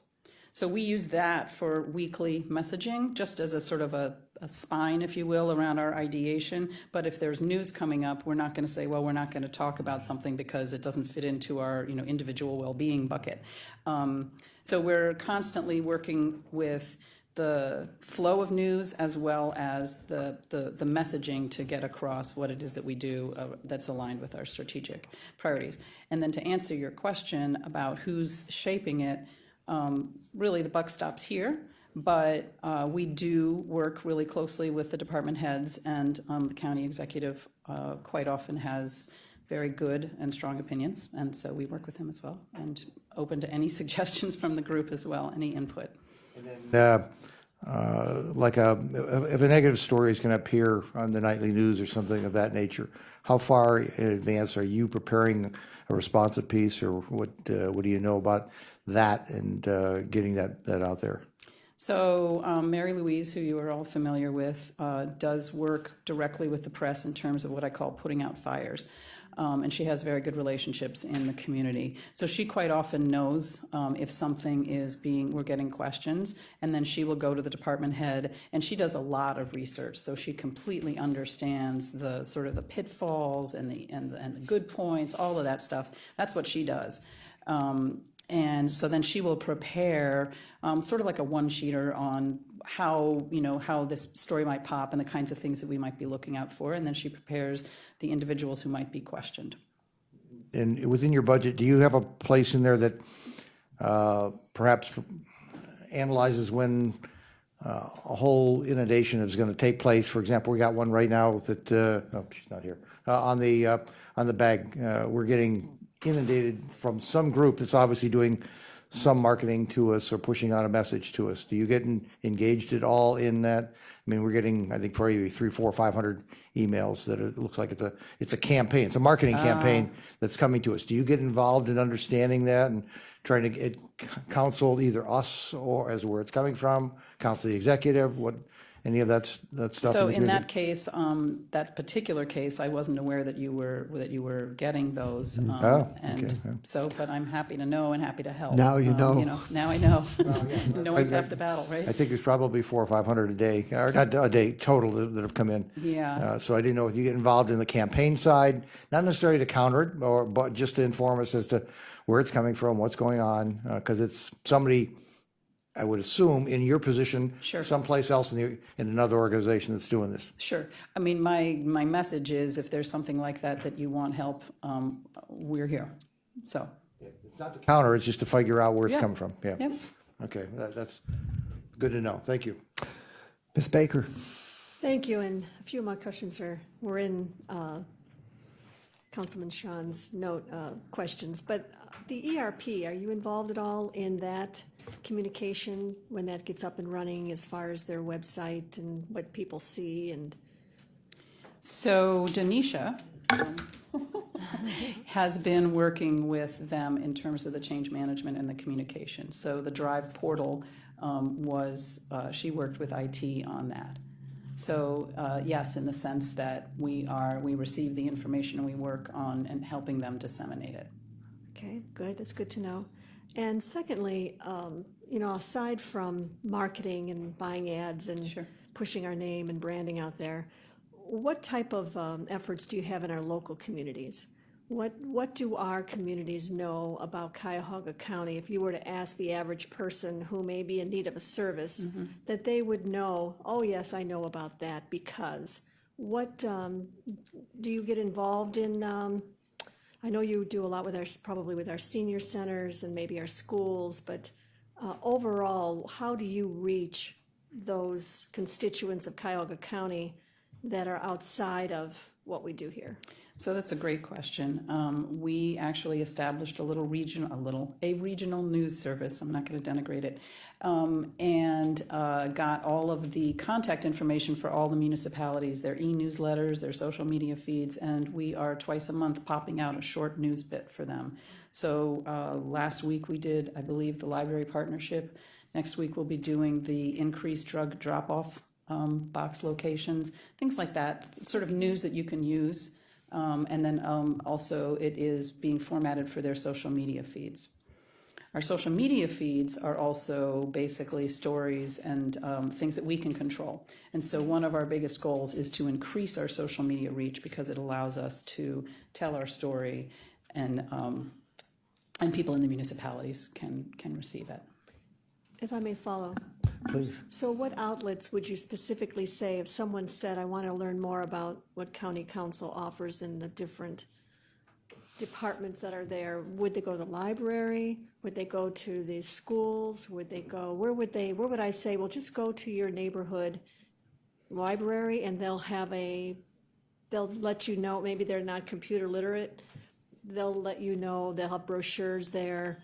anything you want to know can be found. You're talking about county services in particular, Councilwoman? So as you probably know, we do have this extended partnership with the library where you can go and re-sign up for your benefits. You can learn about workforce. So that is one way that we are expanding our communications to residents, is to meet them out there where they are in their communities. That really hasn't been a communications effort per se, although we are developing some materials for them. I would say that it is really our website, which has a very large how do I section, which was revamped last year. So you can go and ask, how do I access, pay, report, any of those things, and you get directed to the county services. We are also, I believe in November, relaunching the county homepage with the how do I section, and it's going to be much more robust and have a lot more filters and a lot more searches and services available. And all of that goes into, obviously into Google and search engine optimization. So even if they don't know to look on the county site, it can end up in Google. Good. Thank you. Thank you. Councilman Tron. Thank you, Cheryl. So the social media is all yours? Can any other department within the county launch their own social media, webpage, Facebook page, YouTube channel, push out? They have discretion to do that? Yes and no. Discretion should be either yes. They can? Yes, or they have no? discretion. So what we encourage is for departments to understand what the mission is of the social media pages. Why are you doing this? Who are you communicating to? What's your message? And once we feel that there is that understanding, then we do encourage people to launch them once they've been trained. But it's hard to get a pretty big audience, and it's a lot of work to maintain a social media feed. And so what we don't want people to do is to say, oh, I need to have, this Instagram account, and then they don't do anything with it because it's a lot of work. So anybody that theoretically goes past that first gate that you alluded to, understanding the purposes, could actually launch their own county Instagram account, their own county Facebook page? They have to go through us. Oh, okay, all right. Yeah, they can't just do it. They have Okay. to ask, and then, we have to have that conversation. And there are also social media policies that are off of the communications portal on the intranet that you can see, where people have to be responsible and the kinds of things that they can talk about and sort of the why behind it. Do you scrub it? Do you scrub it for content? Scrub what? Anything that somebody would, they now have permission, can they launch anything that we need to be as a county conscious of what they might be pushing out there as far as content? Well, it's why you haven't seen any pages launch for the past, because of that exact reason. There Right. has to be a monitoring and there has to be responsibility, so. Okay, one of the committees I'm on is the Investment Advisory Committee, and we changed the policy about 3 years ago in regards to allowing communities to take on service of debts from them by from schools and pretty aggressively. But one of the things that they said is, well, we haven't done a very good job of marketing it. So we've got over $100 million that we have ready to invest. We're getting paltry amounts of return on it. And when I talk to my mayors, and I'd be willing to bet probably everybody up here, very few of them even know that we changed that policy in regards to it.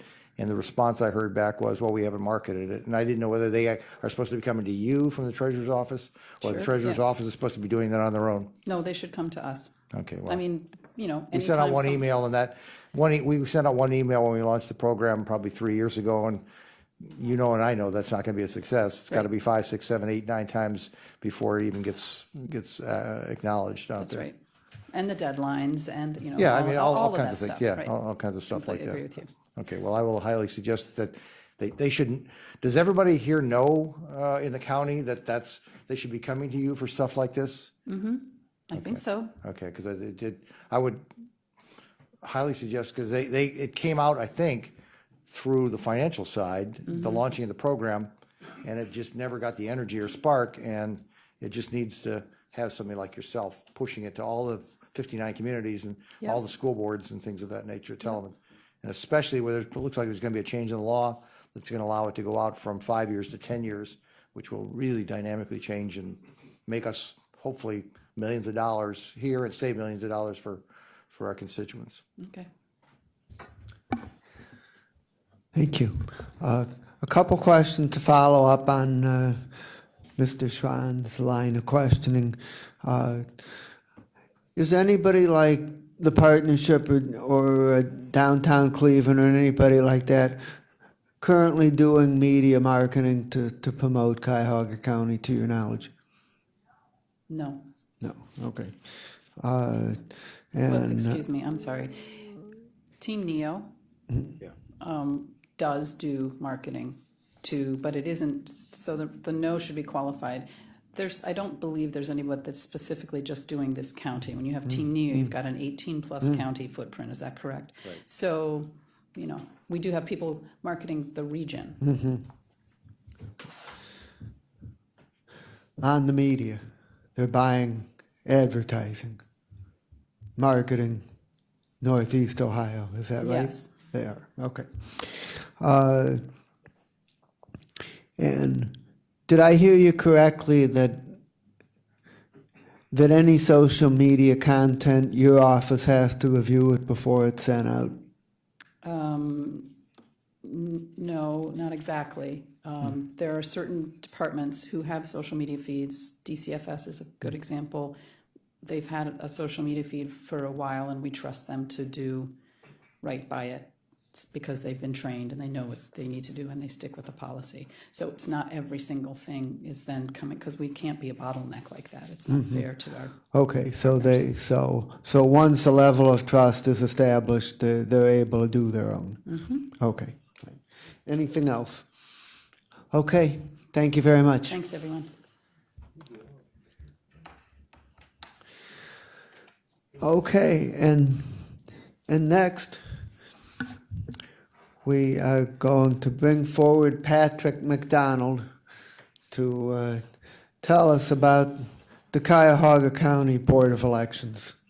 And before I introduce you, I would just say that I went in person to vote in this year's primary and got checked in less than 60 seconds by the new electronic check-in system. So it was very effective for my experience. Thank you. Good to hear. That our actual time on that is 69 seconds. It was the average in the September election, so we're proud of that. Okay. Good afternoon, Chairman Miller and members of council. Thank you for allowing me the opportunity to provide budget testimony on behalf of the Board of Elections. With almost 900,000 registered voters in 975 precincts, we are the largest elections jurisdiction in the state of Ohio. Before you is a copy of my budget testimony, along with a packet of relevant information for the upcoming general election. I am pleased to inform you that this biennial budget includes sufficient funding for the board to successfully conduct all anticipated elections in 2018 and 2019. As you may know, our budget fluctuates significantly depending on the election year. In 2018, we will conduct a statewide primary election in May and a statewide general election in November. These elections will include candidates for federal, state, and county offices. The combined number of precincts, registered voters, and poll locations for these two elections will represent a 25% increase compared to this year's municipal elections. This will require an increase in our budget to pay for more poll workers, ballots, postage, printed materials, and other supplies, as well as for the temporary staff to assist with our processes. Therefore, our budget of $15 million for 2018 represents a 15% increase compared to this year's projected expenditures of $13.1 million. However, our budget will be reduced to $12.8 million in 2019. That year, we will conduct municipal primaries elections in May and September and a countywide general election in November. No existing programs, initiatives, or services were eliminated from our 2018-2019 budget. The reduction to $12.8 million in 2019 is a result of fewer precincts, poll locations, and registered voters involved in the elections anticipated for that year. This will be the first biennial budget to incorporate our change from paper poll books to electronic poll books, which will result in a net savings of approximately $66,000. As you know, we purchased the e-poll books earlier this year and implemented them successfully in the May and September primary elections. The upcoming general election will be the first time we deploy these units for a countywide election. The board currently has 91 full-time employees, and the 2018-2019 budget does not include any additions or reductions in full-time personnel. As in past years, the budget also includes a 2% raise for full-time employees. As mentioned previously, our temporary staffing levels will fluctuate significantly each year. We have included funding for 500 temporary positions for the 2018 election and for 300 temporary positions for the 2019 elections. Additionally, the wage for temporary employees will increase from $11 per hour to $11.25 per hour in 2018 and to $11.50 per hour in 2019. This increase of just over 2% each year will help make our pay more competitive when compared to those other major boards of elections in Ohio, as well as to make our temporary positions more attractive for prospective recruits. At this time, we have no request for additional funding for our biennial budget. However, one detail I want to highlight is that we did not request any funding for special elections. Since the February special election was eliminated 3 years ago, the frequency and size of special elections have decreased. This year, for example, we did not have to conduct any special elections, even though we included approximately $100,000 in our budget for such purposes. Additionally, political subdivisions must reimburse the county for the entire cost of a special election. Therefore, since special elections are infrequent, small, and revenue neutral, the board will instead only request appropriation for special elections on an as-need basis if any such election occurs. I'd like to provide you an update on the status of replacing our voting equipment, which could potentially impact the biennial budget. While the industry standard useful life of voting equipment is 10 years, the equipment utilized by most counties in Ohio was purchased between 2004 and 2006. Therefore, most of the voting equipment used in the state is now past its expected useful life. Fortunately, the equipment currently utilized by the Board of Elections was purchased in 2008 or later and is still in acceptable condition. However, our 500 ADA voting units will reach their 10-year life expectancy in 2018, and our 1,200 Election Day ballot scanners will do the same in 2019. To address the impending challenge of replacing the aging voting equipment in the state of Ohio, the Association of Election Officials and County Commissioners Associations of Ohio have been working with the state legislature on a potential funding package. Ideally, the funding package will include a state-local match similar to the funding arrangement set up for this year's purchase of the e-poll books. While no funding for new voting equipment has yet been approved, Senate Bill 135, recently introduced by Senator Frank LaRose, would allocate $89 million for this purpose. The bill aims to provide 80% of the funding for new equipment for each Board of Elections, with the county supplying the remaining 20%. Under this arrangement, we would expect to receive $9.4 million from the state, which would require $2.4 million match from the county for a total purchase amount of $11.8 million. While I understand that even $2.4 million may pose a challenge to the county coffers, earlier this year I discussed various funding options with Council President Brady and County Executive Budish that could possibly ease the budgetary impact. Just as with e-poll books, any purchase of voting equipment will require the approval of the county council. So I'll be in close contact and communications with you on this topic as we move forward. With this said, I would like to invite you to a vendor conference scheduled for December 6th at the Board of Elections, which will include demonstration for all county certified vendors in the state of Ohio. Representatives from 8 other boards of elections in the region will also be in attendance to review the different equipment. At this time, I'd be happy to answer any questions from the committee. I also have with me Sean Webster, our Business Administration Manager, who can provide any additional budgetary information. Questions by my colleagues? Ms. Baker.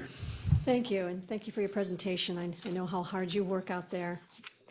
I don't see here anywhere, and I know I've seen them out in the festivals and anywhere that there's a lot of people that are expected to come, a place where we try to get our community registered if they're not. and I see them come right from the Board of Elections. I think they're coming from, they have the Board of Elections logo under their tent.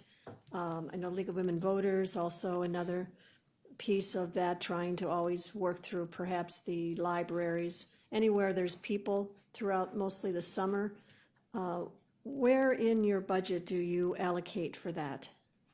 Okay, in the budget, it's allocated in personnel. We have 4 full-time community outreach specialists that are charged with the responsibility of going out into the community, educating voters, on information that is going on, registering voters, updating voter registration, as well as they have particular, I would say, focuses. We have one that focuses on the African American community, as well as one Hispanic focus. We have a business Chamber of Commerce focus, and then we have a media focus.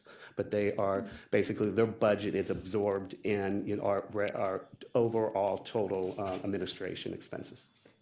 If I may add, so 4 full-time employees that's every day. They work every day, 40 hours a week, and they're just out there. Is that their primary existence, is to be out there communicating with people? Yes, ma'am. It is. Okay, good to know. Thank you. Councilman John? Being somebody who's involved with mechanical piece of equipment, it boggles my mind to think that if the useful life, we're talking 10 years, and a product gets used, let's say 3 to 4 times for an election, so if that's 40 times the number of voting recording devices that go through there, boy, it just seems like it's hard to believe. Are they becoming non-functional, or is the technology one in which the technology has jumped in that 10-year period of time, and it does the job so much better to buy what they're going to show us at this conference out there? Which is it just seems hard to believe that a piece of equipment that only gets used 40 times in a 10-year period of time would be non-functional as far as its actual performance. Not necessarily its technology, but performance. To answer your question, basically, it's both. Now, it's both from a technical aspect of it. It is used a lot more than 40 times. It goes through rigorous testing throughout the year. So we just don't put it, after an election, we put it in a closet and then don't open it up for until another election. We do what's called logic and accuracy testing. So each one of those pieces of equipment is going through a lot of testing prior to each election. So it is used like that. There's a lot of problems that you do have, like with the belts and with the storage aspect of it, with keeping it, dust free, and making sure that every speck of dirt or anything like that, it does not affect the system, so that the timing marks are read from the scanner. I appreciate your comment. It isn't used as much as like on a day-to-day purposes as other equipment might be, which like in a laptop, we would look at 5 years or so. But this equipment, I think 10 years. In most cases, you are finding machines breaking down. They are moved a lot, especially in our case, we'll move them from one floor to another floor, to the warehouse, to the election center. So there's a lot of physical difficulties they have, and keeping them, making sure that every timing mark and every element of the technical aspects and elements of those machines are accurately and completely kept working properly. Now, this is what I said is just basically in this testimony, it is the useful life of it. It doesn't mean that you can't get more years out of it. And when I also, it's right now, we would not be coming to county council, or I wouldn't be talking to County Executive Budish if it wasn't for the state putting this money on the table for us.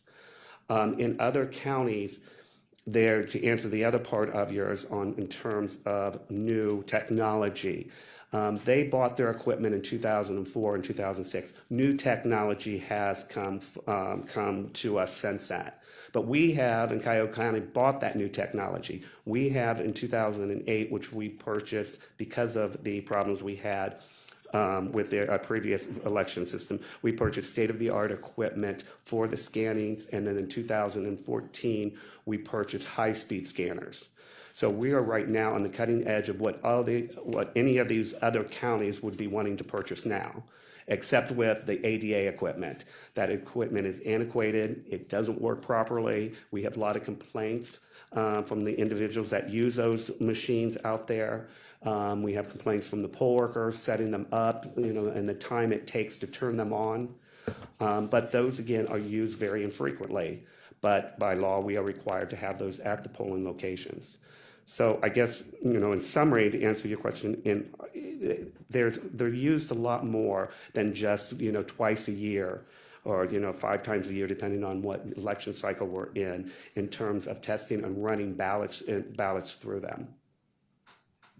Okay, so if I could put it on fast forward, then you're not actually asking, even in this 2-year budget cycle, you're not going to be asking us to come up with the money, even though, the state might be offering us $9 million. Do you lose that $9 million window if you don't grab the ring right now when it's coming around? Possibly. What we would look at, and that's what we talked to the county executive, is to look at maybe a phase in. One of the options is just replacing our equipment, our current equipment, but phase it in over, if we're able to take that pot of money and let's say it's allocated in 2018, you have to spend it by 19. If we could work with a purchasing agreement with the state that they would reimburse the county the money, but the county is not actually doing the purchase orders and paying it until the next 3 years. And year 1, we might buy all new ADA equipment. Year 2, all DES 200, the precinct scanning equipment. And year 3 is replace the high-speed scanners. So, right. So we're not actually putting it into this budget. We're just having a theoretical conversation that might take place? Absolutely. I'm not sure how we budget for that, but that's, do we know when the state money will be allocated, if allocated in this cycle? Well, the legislation says that it would be in 2018, but it was just recently introduced. It was in the, as you know, it was in the budget last time, and the governor vetoed it in July of this year. So it's a hot button issue for all counties. Not so much us. But again, just as with e-poll books, if the funding's available and we have to have that, we have to come up with creative solutions to making sure we do not lose that money that's on the table. Yeah, I guess it still costs us $2 million if we already have current technology. It just seems like an interesting dilemma that we might be finding ourselves in for a budget. Sure, but I would hate to miss that opportunity and then 5 years ask for $11 million. That's true.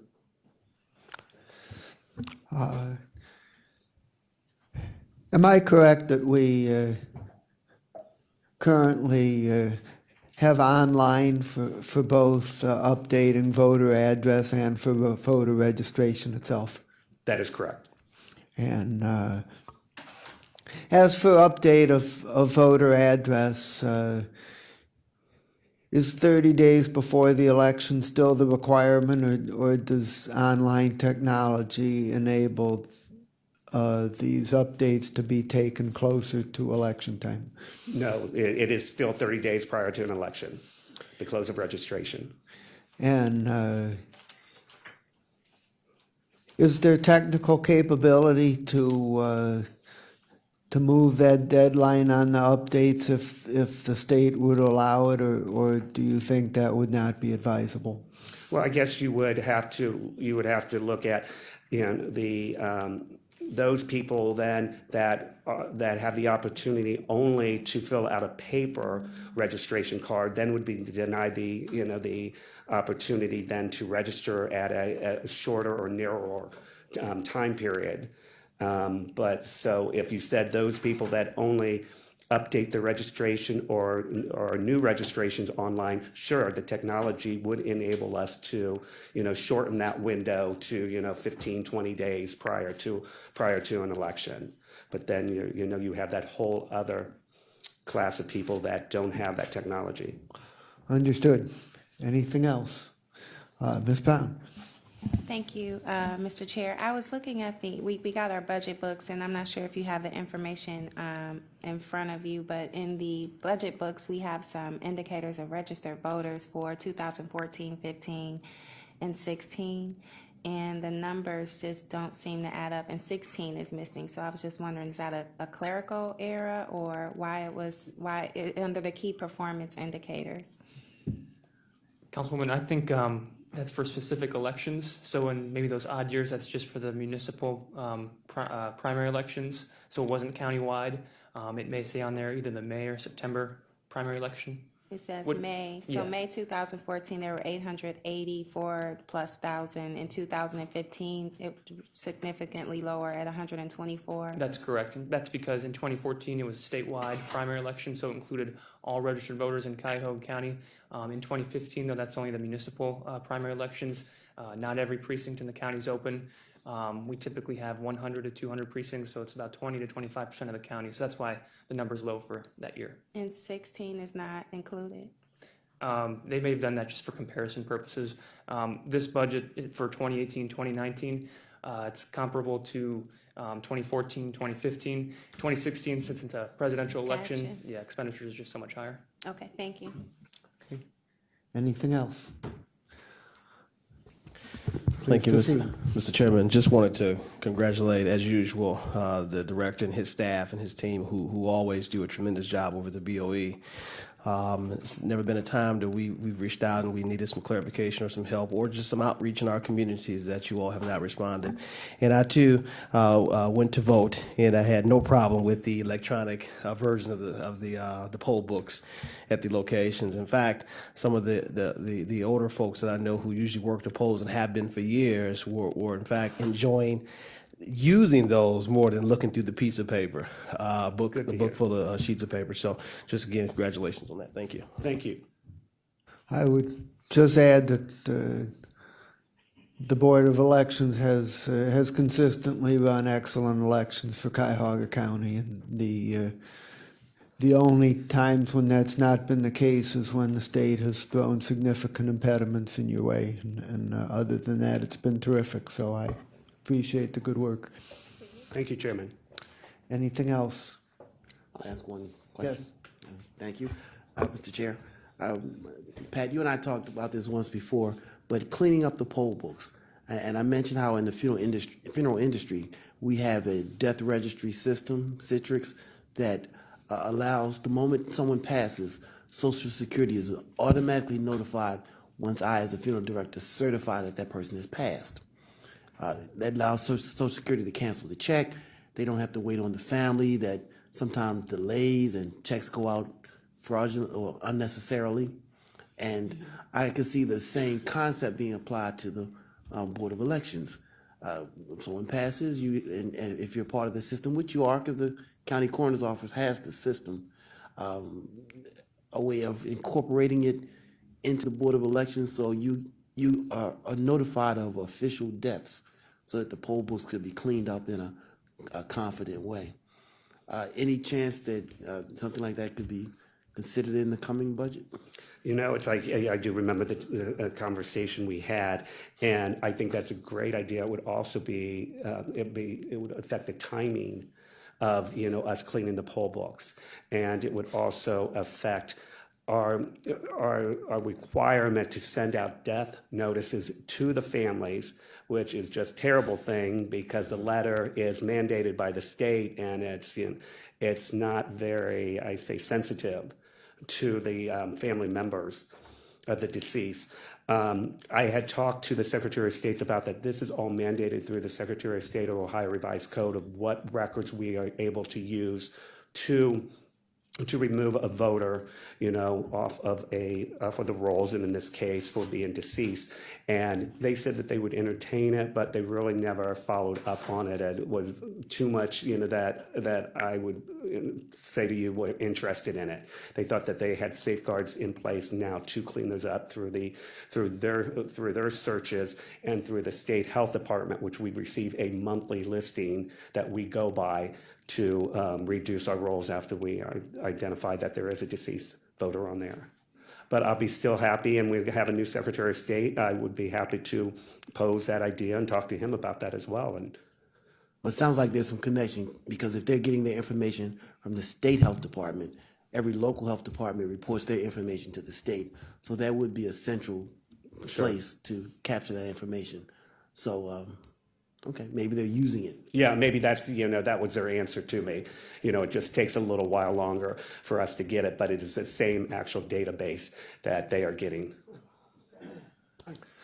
Following up on that question, this being the 21st century, is there any talk of all the counties around the country cooperating so that when somebody moves when they register at a new location, their previous county gets notified and their name can be removed? It's slow. I mean, there have been improvements under Secretary Houston in terms of, automating that process. And now we are able to identify those voters within the county a lot quicker with this process. But it's still, we have the same problems when they've moved outside of the county or outside of the state. There is no formal organized effort, especially outside of the state, to notify voters that have moved outside of the state, except in some coalitions of groups and that form together state and cooperative efforts in some states to identify other voters that have moved within their state. Okay. So I'm not encouraged by where we are now, but I think it has baby stepped from where it was 2 years ago. And I think, over the next 4 years, this is going to be one of those things that's going to have to be done. And a database and cooperative effort's going to have to be amongst all states to achieve this. Okay. Vice President. Just to follow up, if they are getting the information back to the death registry system, if they're getting the information from the state, how do they then get it back to you? If they find X amount of deaths, how do they assist you in cleaning up your local poll book with the information they get? We receive a state file each month from the Secretary of State's office, and then it is then sent to us, and then we actually merge it and compare it to our database, and then we clean it up from there, and then it's sent back to the state. I see. Okay. Thank you. Yes. Ms. Brown. Thank you. I'm not sure if you're familiar with there was some talk about the Federal Election Assistance Commission defunding. Will that have any effect on the Board of Elections? It will not, Okay, thank you. but I am aware of things. Okay. Thank you very much. Thank you all. And last on our agenda for today, but certainly not least, is the Agency of the Inspector General, Mr. Mark Griffin. Thank you very much, Mr. Chairman. I'm Mark Griffin, Agency of Inspector General. I will try to be brief because I know the hour is getting late. The Agency of Inspector General was created in 2011 to fight waste, fraud, and abuse in Cuyahoga County, and we hold ourselves to that same standard. So in every year since the Agency for Inspector General has been created, it's come in under budget. And so this year's budget is a 2% decrease from the prior audited budget, but it's above what our actuals are. So for 2018, we're budgeted at $773,000, and for 2018, $773,000, and in 2019, $790,000. So we believe that with continued good management, we should be able to continue to achieve our goals. And taxpayers have a right to know, well, what are our goals and what do we do for the $750,000 that they spend on our office? Waste, fraud, and abuse. But we have sort of three major components to how we use taxpayer resources. The first is what I'd call compliance. The second is ethics. And the third is investigations. People don't realize that probably 40% of our resources go towards what I would call compliance. So we run a contractor registry of 3,000 to 4,000 contractors. We register all of the county lobbyists. We do background checks on 4,000 lobbyists or contractors and lobbyists overall. We do driver's license reviews twice a year for 1,800 county employees to make sure that county employees aren't putting the county at risk by driving without a license. We also handle all of the nepotism forms, the secondary employment forms. So that's about 40% of what we do, which is boring but important work of government. The second thing that we do are ethics opinions. Probably about 25% of our resources are for that. We try to be proactive so that we don't fall down into ethical issues, and we try to be a resource for everyone. And I want to thank each of you who has reached out to my office to ask in advance for an ethics opinion. We love it. It's what we want to do. We really enjoy it. So we've tried to do that and send out regular ethics opinions and advisories, because an ounce of prevention is worth a pound of cure. The third section, and I think is what people are most interested in, but actually is not the most significant part, are the investigations that we do. We look into violations of the ethics code. We do reviews to try to be more efficient. Since 2015, the Agency of the Inspector General has identified over $5 million in challenged costs, taxes that have not been paid by our contractors, and other things where we can do a better job. Then we've started to do two other small pieces that I'll just mention and then open for questions. We're doing more community outreach. So every year we do a program with the New Citizens League of Cleveland to talk about government ethics and fighting government fraud for local municipalities and other government entities as well. Related to community outreach, there was a time, unfortunately, when Cleveland was a symbol of corruption and of things gone wrong. I'm happy to tell you that the United States State Department is now sending foreign delegations to meet with us about how we've gotten better and what we've done to fight fraud and corruption. And so in the last 2 years, we've met with delegations from Saudi Arabia, Tunisia, Algeria, Angola, Colombia, Bolivia. We're having a group from Belarus come in next week. Maybe it's the week after. So we're trying to change the perception of Cleveland to tell people that we've turned over a new leaf. And as part of that, recently I was elected to the board of directors of the National Association of Inspectors General. It's part of showing the world that Cuyahoga County has changed. The last thing that we do is, because we're an independent agency, we get to just see things that need to be fixed. And I find this as one of the most creative parts of what we get to do. So, earlier this year, we found out that the access codes to some of the county doors were open to 8,000 people.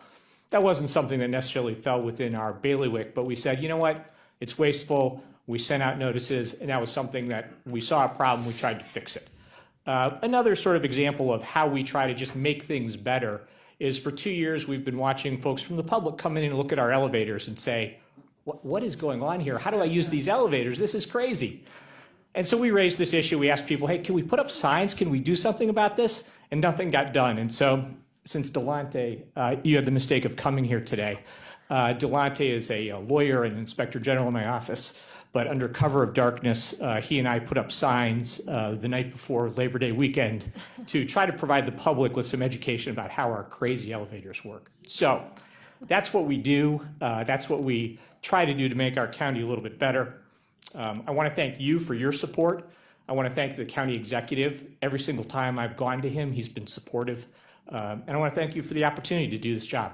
So thank you. Councilman Tran. Thank you, Mr. Chairman. Ms. Griffin, we're getting ready to enter into another period of charter review. I, being somebody who spent 28 years in the Army, knew the Inspector General was about as independent a body as you'd find any place, certainly in the military. I advocated from the very beginning that this should be an independent IG. Completely independent. So because we're here on budgeting, if the Charter Review Commission should recommend, and if the voters should support a concept of an independent IG, what, if any, would it do to your budget? And would there be any changes as to your structure that to be completely independent from all bodies within this for checks and balances and things of that nature? Well, I think it depends, of course, on how a charter amendment would be phrased. There are other inspectors general around the country, New Orleans, for example, where they have a percentage of each contract. I think it's 0.25% or 0.1% to fund the office for the background checks and efficiency issues. So that would certainly increase the independence. But I would also say this, which is, I think this body and our community as a whole should always balance the independence with the oversight. And I think in past conversations, some council members have said, hey, the IG is this monster that runs around. I would say a couple of things. One is all we do is report. We can't fire anyone. We can't do anything. We report and we disclose. So there needs to be continued oversight. But in terms of having a budget, I think it would increase the independence, and I think it would increase our ability to provide neutral information, to uncover, turn over every rock, and to continue to kind of fight waste, fraud, and abuse. So I think it would be, on balance, helpful significantly. Would it change financially the way you're structured? Because right now, you're a component of other parts of the government, but this way, as an independent, you would actually be coming to this council as a standalone activity. This is the way I would have the impression of it.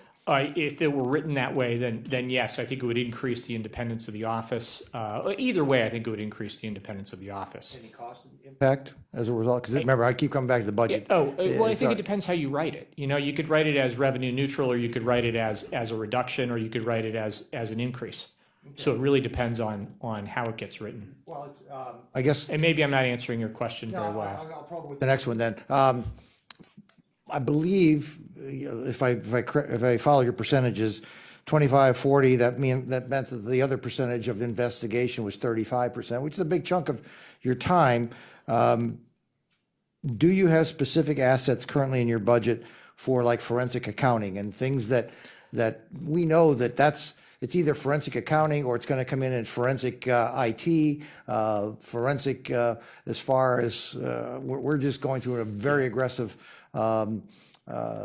piece in my own business to make sure people are not using the internet incorrectly, all those kind of things. Do we have those components currently in your department to make sure that we're doing the right things? Not really. We'd like to do more. We currently have a program called IDEA, which is supposedly a big data program. But what we'd like to add to that, and we have a few individuals who have tried to kind of come up to speed with their computer savvy. But the truth of the matter is, if we had someone with an information background, an IT background, I think that would greatly enhance our ability to look for cost efficiencies, to look for, frankly, abuses of the system as well.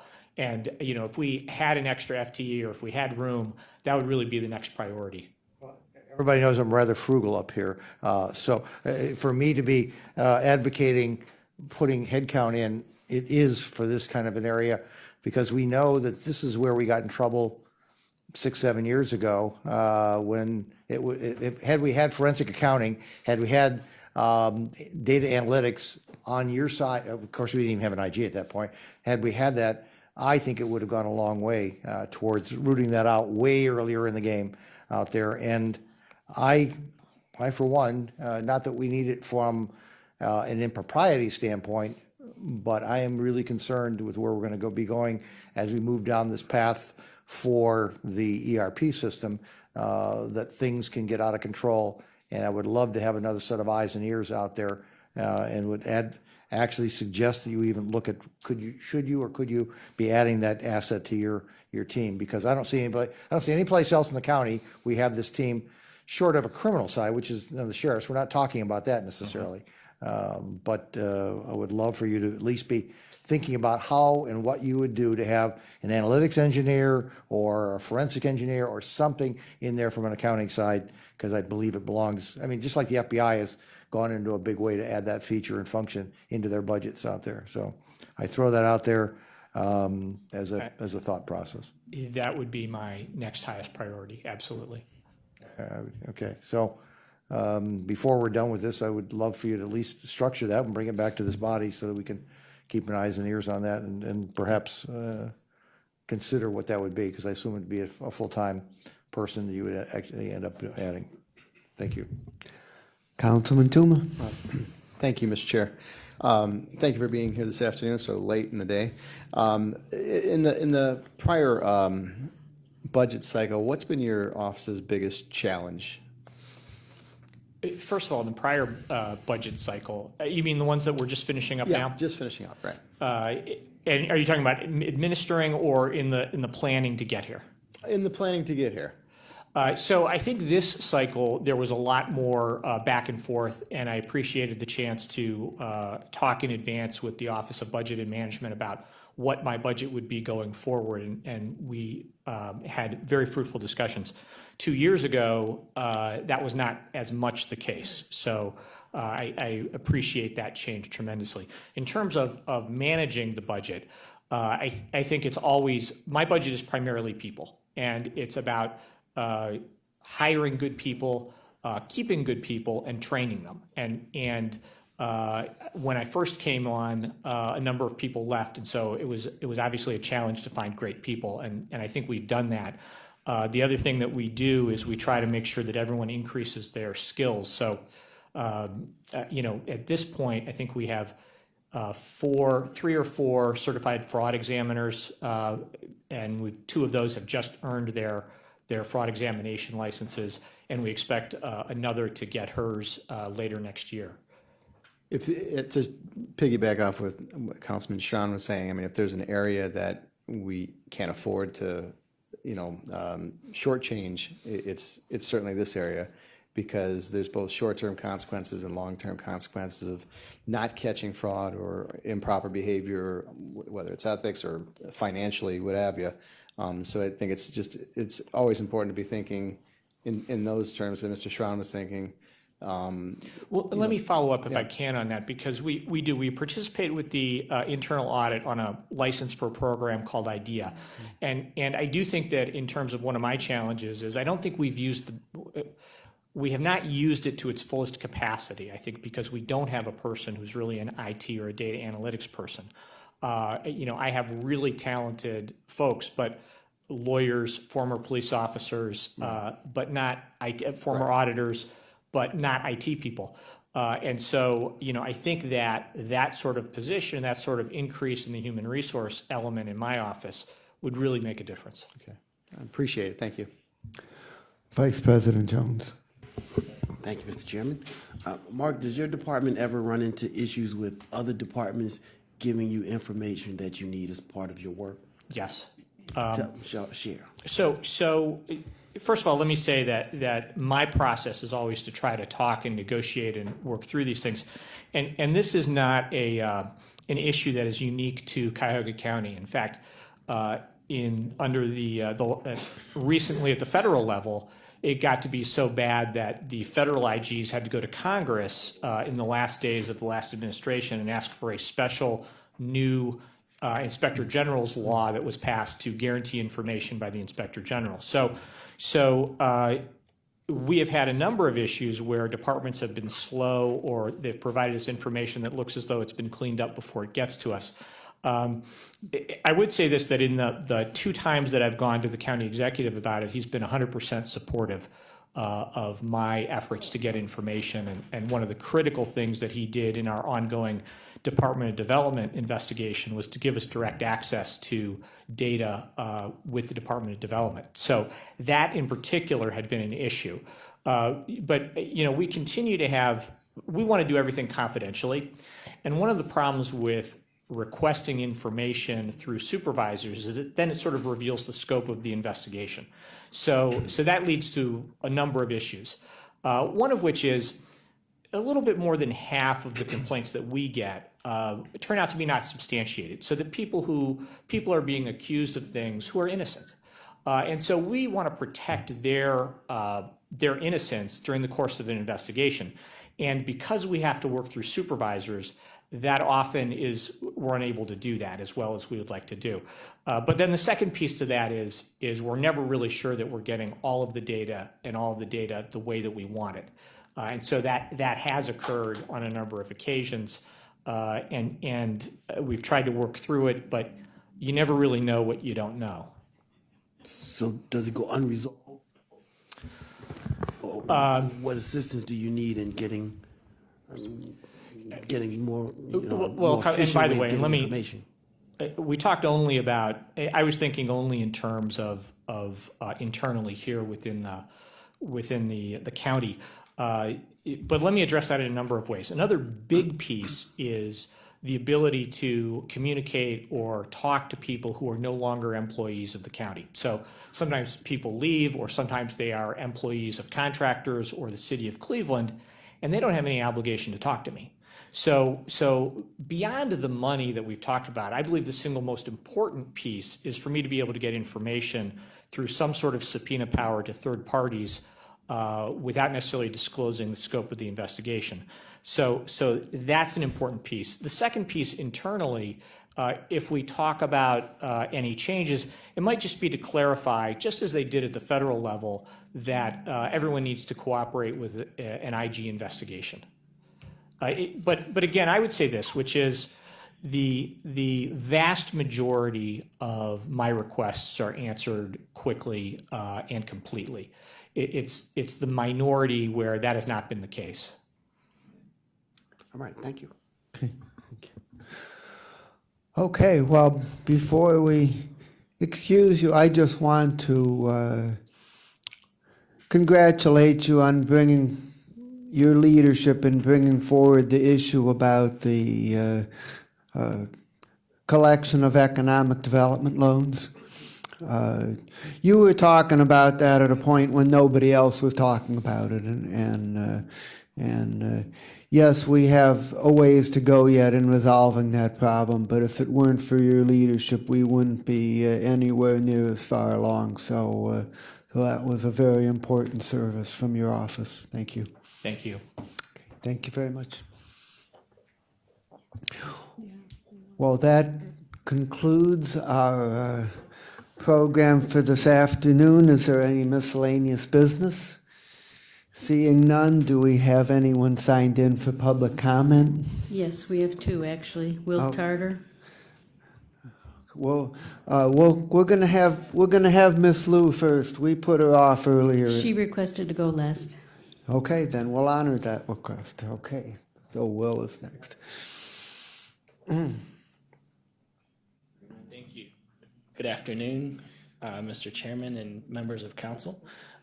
Will Tarter. I am first just going to speak on behalf of myself as a citizen, and then second, put on my CCS hat.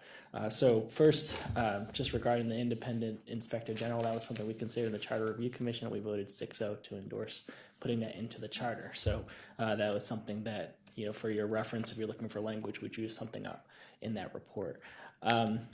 Just in terms of putting on my Center for Community Solutions hat, I sent Joe an email, and he'll share with all of you an invitation to attend our annual event called the Celebration for Human Services, which is an event taking place tomorrow at the Hilton Garden Inn. And I apologize for not making mention of it sooner, but it's going to be a half-day conference where we're going to have sessions in the morning to talk about important issues, including how budgets are made at the federal, state, and county level, as well as the aging issues in our local area and how local governments are responding to those things. So I'll make sure that you get that information. Our keynote speaker at lunch is the Honorable Yvette McGee Brown. I'll make sure that that all of you are aware of that. If you are available to join us, we'd love to have you. So thank you for the opportunity to speak, and I'll look forward to any questions you might have after the meeting. Thanks. Thank you. And our final speaker, Ms. Lou.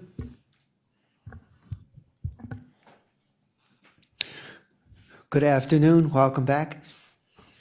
Good afternoon, and glad to be back. And today's meeting, even that's long for everybody, but I believe I have learned a lot. Budget is a very serious issue.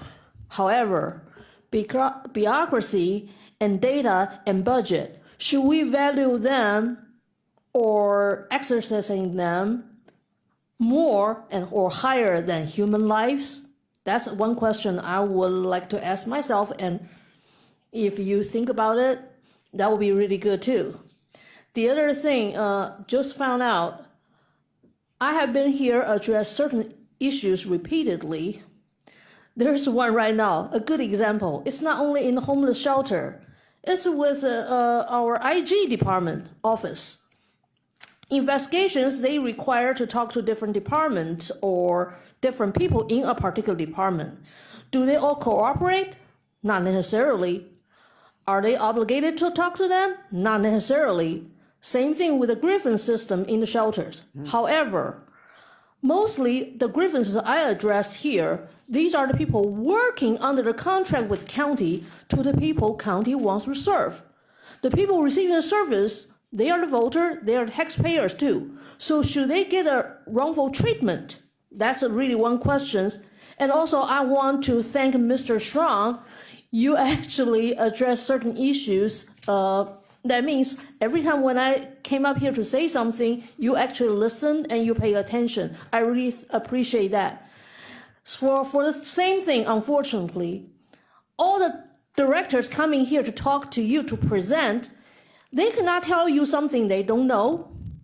And sometimes, just like what the gentleman just said, some of the things, when they come to say it, they already composed whatever they should say. So certain things, are they really is the same as what they say to you now? Maybe not.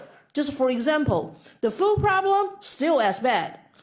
Because, think about this, OHS budget, even Ms. Gillette said it has been increased little by little. However, the current service provider, since the very beginning, they do what they are very good at. They offer a very under-budgeted plan to begin with. So in this case, all the services they so-called they offer actually is below the inadequate level. That's the reason why for OHS, such an office doing very diligent work, but unfortunately still understaffed and under-budgeted. Every department needs help. So please think about that. Should data, bureaucracy go over real human lives? Please think about it. Thank you. Thank you very much. And the budget hearings will resume this coming Monday, October the 23rd at 1 o'clock. But for now, there being no further business before this committee, we stand adjourned. Thank you very much, everybody, for your time and attention. We are adjourned.